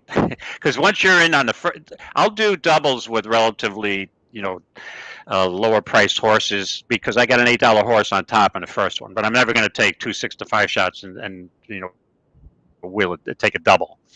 Yeah. You're getting 12 to 1 on. Right, exactly. So I can increase the value of Messier in that race. Mm-hmm. Yeah, that's key. I didn't even look at the will pays. I didn't look at the will pays. I'm not sure. I think it's paying 14. 12 to 1. 12 to 1. I'm sorry. See, I'm not even listening to you. I apologize. That's okay. I'm looking at my profits ahead, so it's. All right, we are still 37 minutes out from the last at Churchill.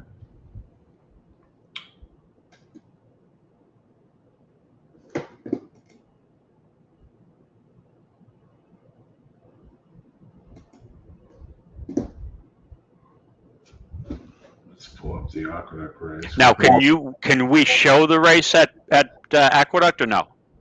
No. Oh, okay. Let me get it up on my app here. I'll play. We can play the sound. I'll have the sound up. Oh, there. So there. Yeah, they'll start before they're loading in a gate there. So, but I'll listen. That's fine. Yeah. I don't know. The streaming here. I have it on the 5 internal stream, David, too. Right. So we should be okay. Great. Thank you. What are your Derby plans, David? Well, I told Scotty, I've got a 50th birthday party to go to tomorrow. Of course, they have to schedule it on Derby Day, right? But it starts at 3. I'll get my plays in before. And the Derby is just such a crapshoot because there's so many horses in it. But I'll be watching from some pub downtown here on Bayshore, Long Island. Hopefully the party will be over. It will be over by then. I'll make sure it is. But we'll see how it goes. Justin and I will be on live tomorrow. Yeah. We'll have Derek with us. If you ever break free, hit me up. We'll bring you on. If I break free to join you tomorrow, my wife may divorce me. So unfortunately, it's Kentucky Derby Day. But the rest of the year, you got to make exceptions once in a while. Yeah, that divorce will cut into your ROI for sure. Yeah. Yes. Cuts into the NHC money too. That's for sure. Cuts into everything. I've got roses today. I only got 4 Oh. of them. The wife got the bulk of them, like she has the bulk Yeah. of everything else. So, All right. Excellent. all right, they're off. Sometimes these turf races can be interesting in the last at Aqueduct, David. Mm-hmm. Absolutely. 3 sitting mid-pack on Yeah. the rail, saving ground. He didn't get off like I thought he would. I think he was a little awkward there in between horses, but we'll see. Then the thing is, they let the 9 is just loose on the lead, even though they went about Yeah. 23. But and many of those horses did not take that first turn well. 6 wants to make a move. Mm-hmm. Yeah, the 3 is much further back than I thought. It is, yeah. Yeah, I thought the 3 would be right up there stalking that 9 horse, but oh well. We'll see. Maybe they'll go fast enough. They're going fast enough. 3 making a move, David. We'll see. It can be looks really good, to be honest. We'll see here. 9 still tough. You're gonna need the 9 to stop a bit. Come on, 3, get out. Come on, 3. Get around. Get up. Oh, geez, the 5. Yeah. Oh. They just let the 9 go off there and run them off their feet. Yep. Yeah, it just kept going, huh? All right. Well, I see 2 minutes to Belterra Park on my screen. I think we'll move along from that. Why don't we do we want to go to Oaks or do you want to do Derby now, Chris? You know what, Justin? Let's see. How many minutes? We got a half an hour to Churchill. Why not go do Derby? Well, do we want to do Oaks? Let's well, yeah, well, I don't really care. But start with Oaks, then we'll get to the Derby. I'll format my screen for the Derby so when you want to do the race, Right. The sim race, I can make sure all of them are on there. Yeah, I think I have it. Hold on. Let me see. Go to the Oaks. We'll talk about that first, and then we'll do the Derby. No, I got it here. Yeah. So and we looked at that this earlier, David, but I think it's awesome to just keep going back through it. So, Okay. In my opinion, you have all these 1% horses up here. And the way I go to the first call, and I would expect the 4, 7, 10 to show speed, right? And so, but I don't think that any of these horses can win the race, in my opinion. So at the second call, you have just FYI, Torpedo Anna sitting there. Just FYI looks like currently the favorite at 7-2. Bred well. You can see on the GSR, David, you have a lot of horses dropping in GSR, whether that's on a wet track or potentially distance, probably. Could be surface, I guess, in Everland maybe. But the 7's still up there with, into Champagne, I know some people have talked about, and then Regulatory Risk. All 1% horses, though. And then at the third call, you can see the class, maybe just FYI, Torpedo Anna start to take over. You have Ways and Means, who a lot of people are talking about as well. And then Tarifa, who not taking money, although maybe to be expected based on the EE morning line. And then at the top of the stretch, you really have the class of just FYI, pulling away. You have Leslie's Rose sitting back there along with Torpedo Anna and Ways and Means. And then from the stretch to the finish, you have just FYI holding on. You can see a horse like Lemon Muffin closing. I do think this horse is interesting, in my opinion, to maybe hit the trifecta from the race sim. But Chris, David, I'll pause for a second. Or David, I don't know your thoughts. You're on just FYI, I think, right? Yeah, I think I have a pretty solid opinion in this race. I love Ways and Means. Now, Okay. I love Ways and Means at 6-1. Okay, which we're getting right now, as compared with just FYI at 7-2. Now I think that price may come down a bit. I would prefer Ways and Means over a Torpedo Anna, who's 4-1. I really think this is a 3-horse race. I think it's Tarifa, Ways and Means, and just FYI. Now, the track condition may change that because that's an unknown factor. There's some horses may move up on an off surface, right? Now, Ways and Means, this horse could be 3 for 3, had some awful trips.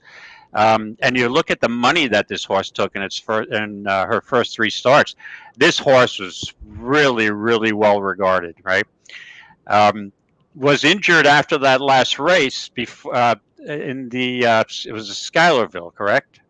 If you pull it up, I don't have for Ways and Means. Yeah. The Gulfstream Oaks and then the Spinaway before that. Right. Spinaway. I meant the Spinaway, but I meant the Schuylerville. Spinaway. I got Saratoga on my mind. But yeah, the Spinaway. Now that horse had an awful trip, and that horse was a big favorite, and it's a disappointing race. But that horse had an ankle chip supposedly, and had a procedure done. So I'm going to give the Gulfstream Park debacle race another bad trip, and the horse probably needed a race. This horse is working out great. Now there's 2 issues that I have a little concern with. Number 1 is the off track, and number 2 the layoff. But not so much the layoff; it's the money that this horse has burned twice in the past. But that's to me a function of the trips that this horse has gotten. 11 posts, this horse could sit a trip, in my opinion. I think this horse may be the best 3-year-old filly in the country this year. And I just think because it was so well regarded, you look at the money that this horse took. I mean, when hold on a second, where am I doing? When Chad Brown's got a hot horse, it usually takes a hell of a lot of money. I think they're really high on this horse, and I think this horse is going to show its true grit today. And I look for a really good race from Ways and Means. And there's some other ways you could go, but at this point, I am just putting a nice win bet on Ways and Means. Yeah, I mean, I'm on the 2 horses that have been talked about mostly on our show, I think, to be honest, which are Ways and Means and just FYI. That's where I land here in the Oaks, just my opinion. I think Torpedo Anna is getting a lot of talk, and I think it's people have their opinion. I think, as you can see with the sim race, she's right there. David, you mentioned Tarifa, though, has not gotten a lot of talk, I would say. And, I've heard people talk about Tarifa, but comes out of the Oaks, Pratt, Cox, shown the ability, so I just, of making a decision, I do think that she has a great chance to play into the potential exacta or even the trifecta for sure. So absolutely. Yeah. And the question is too, that horse is a contender. I mean, if I was going to box a triple, it's usually not my style, like I said, using those 3 horses, but you on Oaks Day, even that triple should be good value, right? There's so much money in the pools. And maybe I would throw like a long shot in there, like Jin, the 2 horse, if I was boxing some triples. But in this case, when I like a horse, sometimes it's just better to win bet. I don't want to miss the exacta or triples and cut into my profits. So if I get 6-1, I might also put a little saver place bet on her. But I'm thinking too, is the 4 in regulatory risk to help with the pace for this horse? They're stablemates, right? So I'm thinking regulatory risk is going to gun and just have increase the chances that we're going to get a decent pace for the 11 to close in. So we'll see, but it is these are really nice fillies in this race. This is just a bang up race. Great. I do like the 11-13 exacta between just FYI and Ways and Means. So right, getting 25-1, I think right now. Now, do you gentlemen like you like Leslie's Rose at all? That was a toss for me. I think she's maybe a little cheaper than these horses, but so if I'm going to leave somebody out, it would have been the 14. And if we can just pull up the 2, because I think on a wet track, this horse has got a shot. But again, I'm a little reluctant because when I really love a horse, I don't want to cut in by missing exactas and triples. And it's like, okay, well, I spent another $50, $80 that could have been profit put into the win place bet, right? So, but I might look to take a little tinker here depending on the numbers. You, what do you think here as we look at an Oaks Derby double? Oh boy, I'd be going for balloons because I think in a 20-horse race there could be potential for chaos, right? The logical horses are Fierceness and Sierra Leone. And when you have 20-horse fields, Sierra Leone is a closer and may have to weave in and out of traffic through 19 other horses, right? So I'm always reluctant to play a closer in the Derby, especially we don't know what the track's going to be tomorrow. So I'm going to tread lightly with that double. I'd like to see what the track condition is.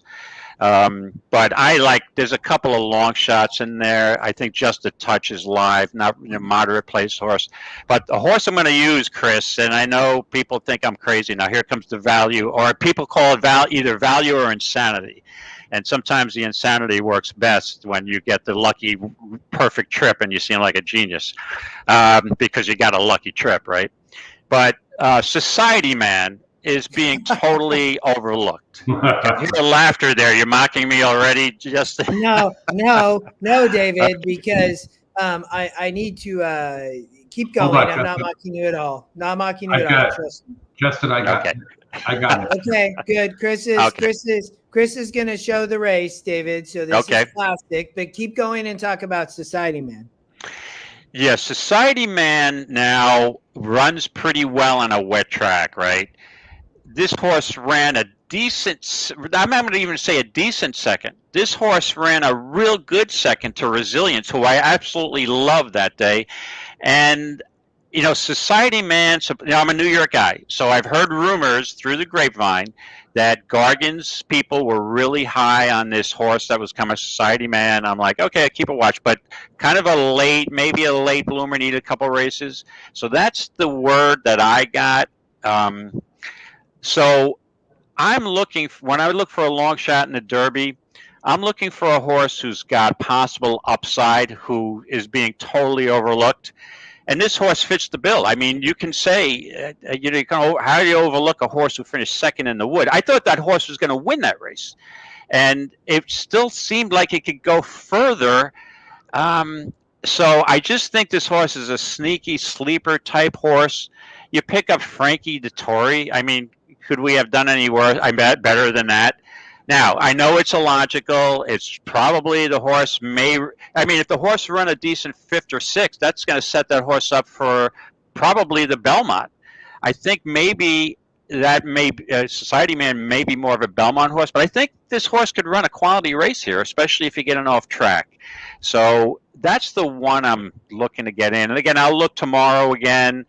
Based on the track condition, I'll make a final decision. But if I was playing the Derby Oaks double, I'd take a shot with like a $50 double, just going ways and means and Society Man. So what's that? 11-20 double.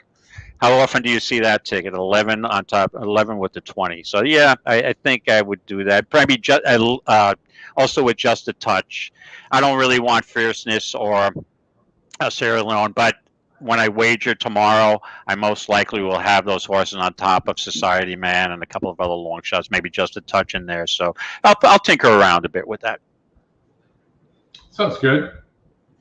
Well, Chris, we're at the stretch on the Derby and the race sim, and Society Man is on the bottom of the race sim, David, and we are at the finish line in the race sim. And who is winning the race sim? My vision's not that good. You're going to have to help me. Well, it's Society Man is what. Are you serious? I'm not kidding, man. So for everybody who's viewing right now, we have not really shown much of this, so you get to see it. And and you can, a lot of times what I do, if you say, I don't know if I'm like, can I get down with that? I don't know. But if you do remove Society Man, it shows Sierra Leone winning, by a length or so. So I think, but that's why I was laughing, David, because I had seen this a few days ago, and I'm like, what? How is like Society Man? But okay. And I will disclose, I had no knowledge of that whatsoever. Yeah. I didn't know that. Okay. And that's it. There you can see fourth call. The horse is gone. They're closing, and the 20 gets there right at the. All right. Okay. I tell you what. If Society Man wins the Derby tomorrow, we're gonna look like geniuses, right? The simulator works, and I pick it. And again, I think I'd be happy with Society Man running a solid third, fourth, fifth, sixth, just to set him up for most likely the Belmont. I don't think that horse would run in the Preakness if it doesn't, if he doesn't win, right? So, I think perfect for that. For mile quarter at Saratoga, I think is perfect. Other than Derby winner, who is going to run in the Preakness, right? Because you're going to have a few sharp horses coming in for sure. Right, you're gonna have the Derby winner, maybe the Derby second place finisher, and 7 Baffert horses, basically. All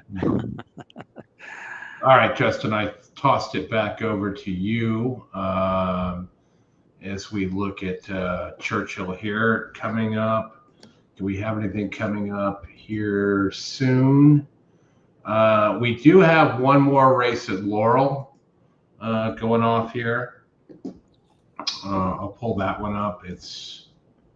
No, this is not. This is that simulcast stuff. So we're not going to go to. From Peru? No. Peru, Argentina, Madrid. Yeah. We got 9 minutes to Santa Anita race 4, and we got 18 minutes to Churchill race 11. And then we'll sign off for the night, and I'll be back at 8 for the guys in the Zoom. I still, whether when getting back to the Derby though, and Chris, we can jump to Santa Anita in a minute. That's what I love about our show, David. You jump on, you have no idea about the race. And again, the race sim can show various things, but I just think it's cool that you ended up on Society Man. But I think getting back to the Derby for that has to be a bug, Scotty said, but it's like, who knows? I think, David, to your point with the Derby, I mean, it's like Terry, David is on, Chris, he's sticking with Oaks for a second. David is on Ways and Means. I'm on Ways and Means, and just FYI would be my 2 Derby picks. I do think, call me somewhat crazy, but Lemon Muffin is a horse that I for sure am using underneath in trifectas and exactas. You talked about Jinjin, David, and I don't agree, but I do agree. I agree with Jinjin too. But Chris, go ahead. I got you up on the screen, Justin. So go ahead and get over to the Oaks. No. Yeah. But I think Terry was asking, Chris, who do you have in the Oaks? I think it's just FYI and Ways and Means. That's it for me. I just just boxed those 2, and I've got a Ways and Means into shots and just FYI. But your screen is up, Justin. You've got. I know. I can see. I got you. Over the Oaks. Yeah. I just saw I've got 845 to 1 odds on Oaks Derby double, so I'm going to put it in now before I forget. Yeah. I might, if that double does come in, I might be able to. I might fully retire. I don't know. Hey, I'm along for the ride for some and I mean because I just. How do we have some amount of information, whether it's a bug or not, put a few bucks on it and you're. Oh, right. And no one thought I had Country House a number of years ago. Everybody thought I was insane that year. And I'm like, that horse is going to run a bang up second or third. Oh, we got it. And then, you know what happened. And I was shocked, but I'm like, I fell into a huge long shot, and that was a gigantic day for me. So sometimes, listen, the 20 horse fields, you can run into chaos. Sierra Leone could get shut out. I mean, you could have a bad trip. Fierceness we've seen. If Fierceness doesn't get the ideal trip sometimes, the horse just doesn't run and gives up. I mean, you could have, and that's the beauty of this. I mean, you could have a superfecta that could play well over 6 figures in this race. So I'll tinker around, get a little smart, not for a lot, but the potential here in a 20-horse field is just insanity. So it's just so many things can happen. So it's hard for me to justify using, the 2 favorites in an exact in a 20-horse field in any race, right? And sometimes the way I approach it, I don't get intimidated by the Derby. I'll start out with the 20 horses and handicap it like it's a $20,000 allowance, claiming race with 20 horses in it. You don't get it, so you can see how the race develops. Like, oh, this horse gets in trouble sometimes. And so, but again, and now we have the possible prospect of an off track. Hopefully, it'll be fast by then. But that might help society, man, in a muddy track or a good track. No. Yeah, and 845 to 1. I mean, even you could put $5 there, right? I mean, yeah, 50 would be better, I think. But yeah, no, 50 would be better. Yeah, at least $5. Yeah, right. I mean, even if you put $2 on that thing, oh yeah, $1,600. Listen, if I give you the double and you put $2 on it, you'll be very happy, right? If I give you a double and it was 2 chalks and it pays $8 and loses, you'd be really pissed off, right? It's like, hey, at least we gave a shot with a couple of long shots. It's a 20-horse field, all right. Sometimes if you get 2 chalks and you can get it to pay $8, that isn't bad either. But I wouldn't do that with a 20-horse field. No. 14-horse field. I mean, that's illogical to me. Yeah, that's insanity. Justin's working up a trifecta here. What do you got cooking? Well, yeah, I think I think I'm gonna jump in and play the try. Probably, to be honest, it's funny. I don't think Lemon Muffin can win the race, but the ticket generator wants to. What's the single Lemon Muffin for third? So I actually hadn't looked at that. I thought Lemon Muffin maybe closing, and you have Asmussen and Coach and Lucas, and I just thought, comes out of the Honeybee closed. I think here is a little bit sneaky. It's funny that the ticket generator wants the single. I wouldn't. I would put the 11 and 13 on top. And then, see, it still wants to really narrow in leg 3. I agree. We talked about Gingin. I probably would put back here too. Maybe I'm, at 50 cents, maybe $16. I think the 8 is there. I don't think Into Champagne, I think, is more, to me, maybe falls off and can hold on for third. Torpedo Anna, I'm not really bought in, but probably, it doesn't even want to use Leslie's Rose, which I think is a little bit concerning. And I thought that she had some interest for me, but not to win. I'm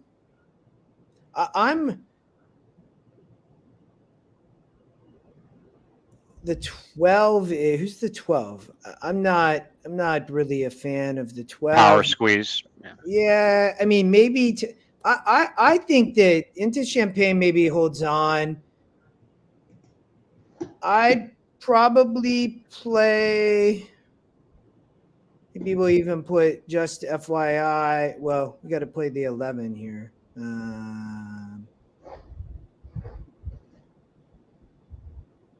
I'd probably play it like this, I think, in the try. Maybe.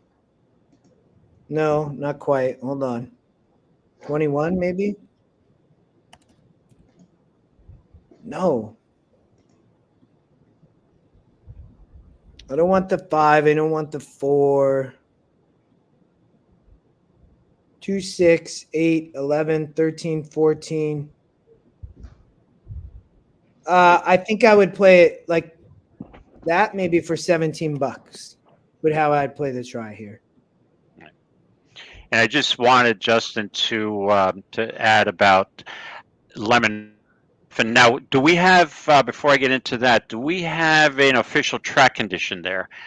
I've got to pull up the track feed. Is it still muddy or sloppy?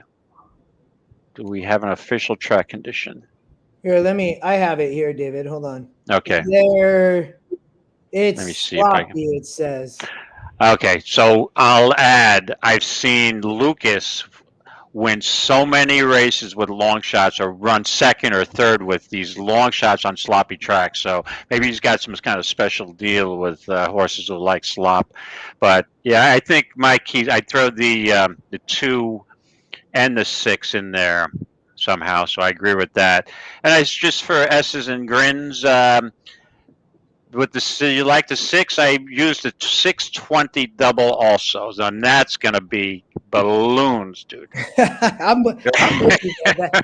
If a 620 comes in, we can forget about society, man, because if the 6 wins, I might miss that party because I'll be chomping at the bit with a 620 double.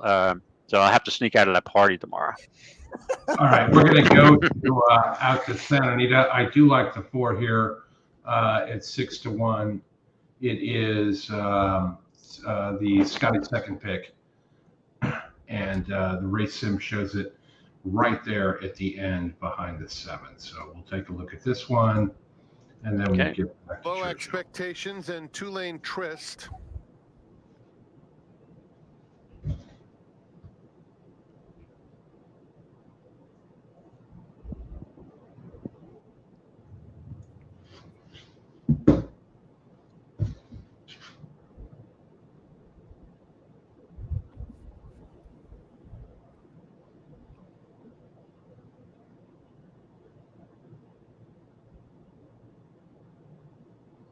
Nine minutes to the Oaks. 9 minutes to the Oaks. Fortunately, no weather delays. They've had those in the past. That's always annoying. Oh boy, yeah.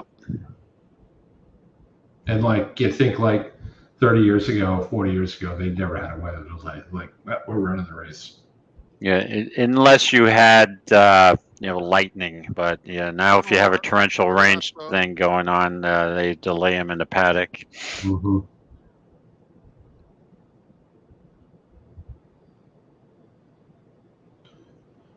One out. In the gate. So much better when they let us show us. And they're Show the off. races. Eastern Ocean, Don't Swear Dave, joined by 2-lane Tryst. Oh, that's Don't Swear Dave race. I forgot to play that horse as a hunch play. There you go. It's going to win. Up third, Enjoy It Straight is fourth. That horse was in my NHC final race 2022, by the way. Low Expectations is 5th, 5 lengths off the lead. The 2 trailers, Eastern Ocean and Moody Jim, is at the back. 2-lane Tryst gets the lead, opens up 2 on Don't Swear Dave in second. They're followed by Giovinazzo, now 3.5 or so off the leader. Enjoy It Straight at the rail, and Low Expectations has 6 to come. The 2 trailers, Eastern Ocean and Moody Jim. It's 2-lane Tryst alone on the front end. Fast pace. 3-length advantage. No. Don't Swear Dave in No. second. Then it's Giovinazzo. Sometimes I think they Up should the just rail, Enjoy replace It the main Straight's a track bit and eager turn in it with fourth. grass. Comfortable enough. Just run grass 3.5 race. or so Be off the Australia. lead. Low Expectations, Moody Jim, and Eastern Ocean. Into the far turn. 2-lane Tryst lead a lane. Inside Don't Swear track. Dave is in second. Giovinazzo still third. Enjoy It Straight saving ground fourth. Then it's Low Expectations fifth. The gray Moody Jim is widest of all, and Eastern Ocean has a bit of run. Nowhere to go at this stage. We'll see if he has time. And the run, they're at the top of the stretch. Don't Swear Dave up to 2-lane Tryst at the 8th pole.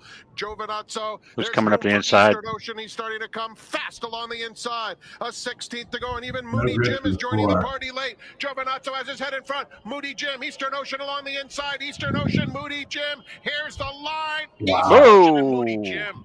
Looked like the Trying to call inside that on one. it. It's very close. Yeah, Don't Between Swear those Dave two, got a little late there, Giovinazzo and was right that's in up to between that them. close up to that pace. All right, Justin, I'm going to get you back to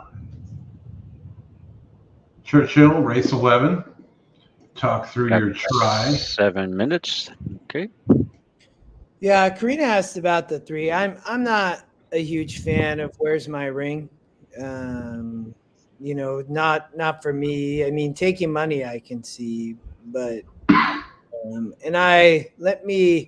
I'll flip back I had to use that for the trifecta because I couldn't get, there was a little bug on the ticket generator with the race sim. So, but getting back to race sim, I mean, I mean, Where's My Ring is going to be up there. Drops in GSR 2%. It's taking money though, so I think from that standpoint, Lascano rides, but I don't know if I see the improvement here. I mean, did run okay back in the Surfer Girl on the turf, but then has just really, struggled. Lone win in a grade 3 at Aqueduct, David, in the Gazelle. So right, and that to me was a much weaker field than this field, obviously. And I think, there's not a lot in there. Yeah, I think personally, I think she's a little too cheap here, and to me, she's a toss.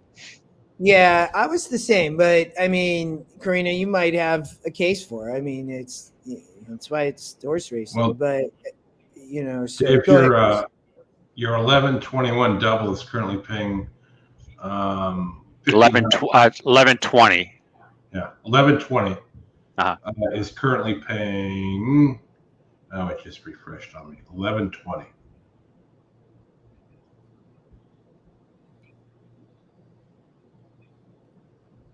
Get there. Go ahead, Justin.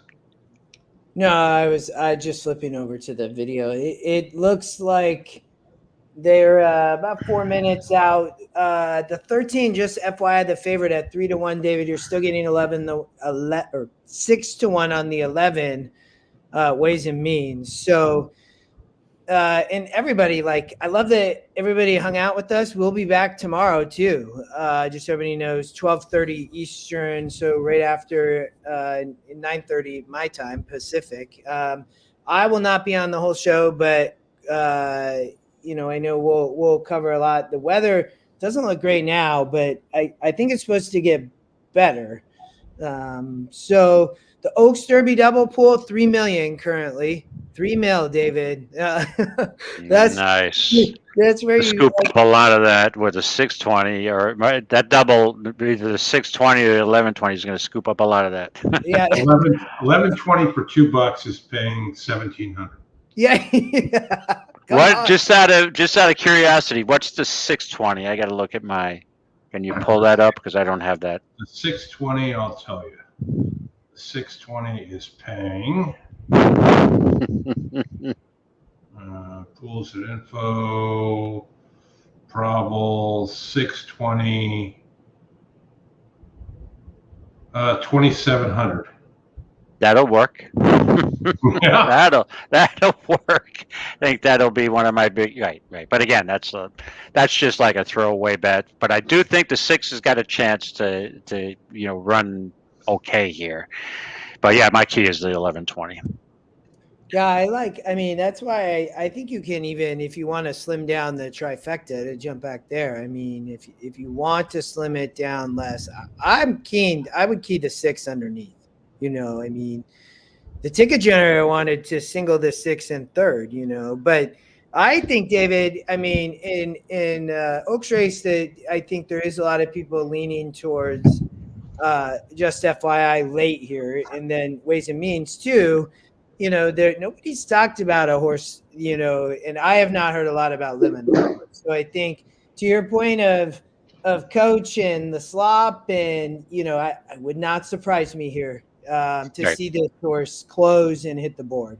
Right, and 21-1. It's taking a little bit of money there, a little bit of sneaky money. But yeah, I could easily see a ways and means, FYI, Lemon Muffin, or Gin 3rd. That seems like a pretty logical triple to me. And maybe with a little racing luck, the 2 or the 6 can squeeze in there for second. Yeah, I think that's a possibility. You're getting pretty good odds. They're approaching the gate. Kentucky Oaks, such 27-1. Brad Anderson said, "LOL." I know, yeah, no kidding. Right, when I play a probable that's 2,700 to 1 in a double, I don't really expect to win. It's basically like, hey, these horses could be live. You got to have a little chaos. And I have to tell you, it'll be pretty exciting if the 6 wins this race and I'm alive with a gigantic number there. Like I said, I might have to leave the party a lot earlier than I thought. And a Brinks truck, I got to look for a Brinks truck after the party if that happens.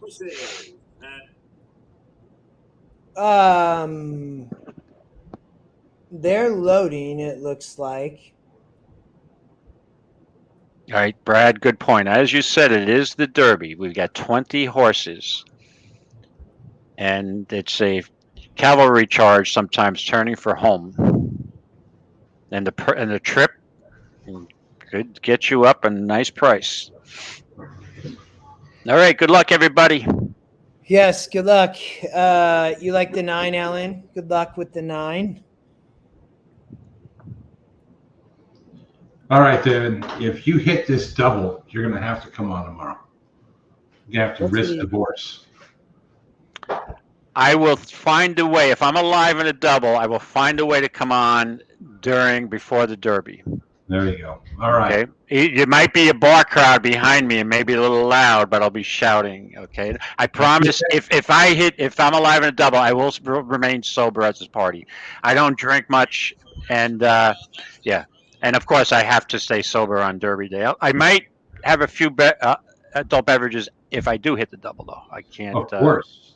Yeah. Just FYI, and Leslie's Rose showing a lot of speed. Trying to, Leslie's Rose is going to get hung wide, the widest of all. I didn't see who that was, but the 5 Torpedo Anna up on the lead with Fiona's Magic, and just FYI was able to clear, or maybe that was the 11, Ways and Means was able to clear off. So at least to try to sit right second, you have on the inside, looks like the 10 horse Into Champagne. And then I think just FYI and Leslie's Rose on the outside. Yeah, Ways and Means in a good spot, sitting chilly. Just waiting to make a move. Yeah, I think Fiona's Magic likely going to stop here. The 11 Ways and Means moving at the first turn, running really well. Torpedo Anna up on the lead. Just FYI, sitting off as well is coming. Torpedo Anna still up there, Ways and Means. And then just FYI on the outside, that looks like Leslie's Rose. That's the 4. I don't know who the 4 is. Regulatory Risk running a monster race. I need the 5 to go away at this point.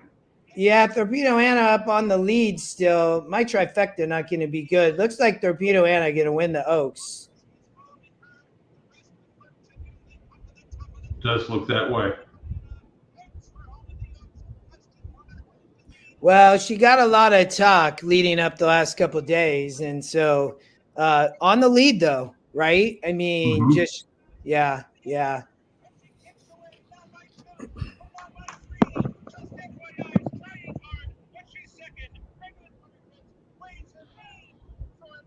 All right. Well, what are you gonna do? Well, what are you gonna do? That's gonna happen. Horse goes wire to wire. Yep. Happens in the mud. 4-1. David, thanks for joining us. Okay. Well, thanks for having me on. With your bets, Justin. Thank you. I'll see you tomorrow at 12:30 Eastern. The rest of you that signed up for the coaching class tonight, I'll see you in a couple hours at 8 p.m. Eastern. Thanks for joining, everybody. Hit the like button on the way out the door. And we'll see you tomorrow on the 150th Kentucky Derby. Brad, good luck, everybody. Daily Double. Thank you. Go, buddy. See you guys. All right. See you, everybody. Good luck tomorrow.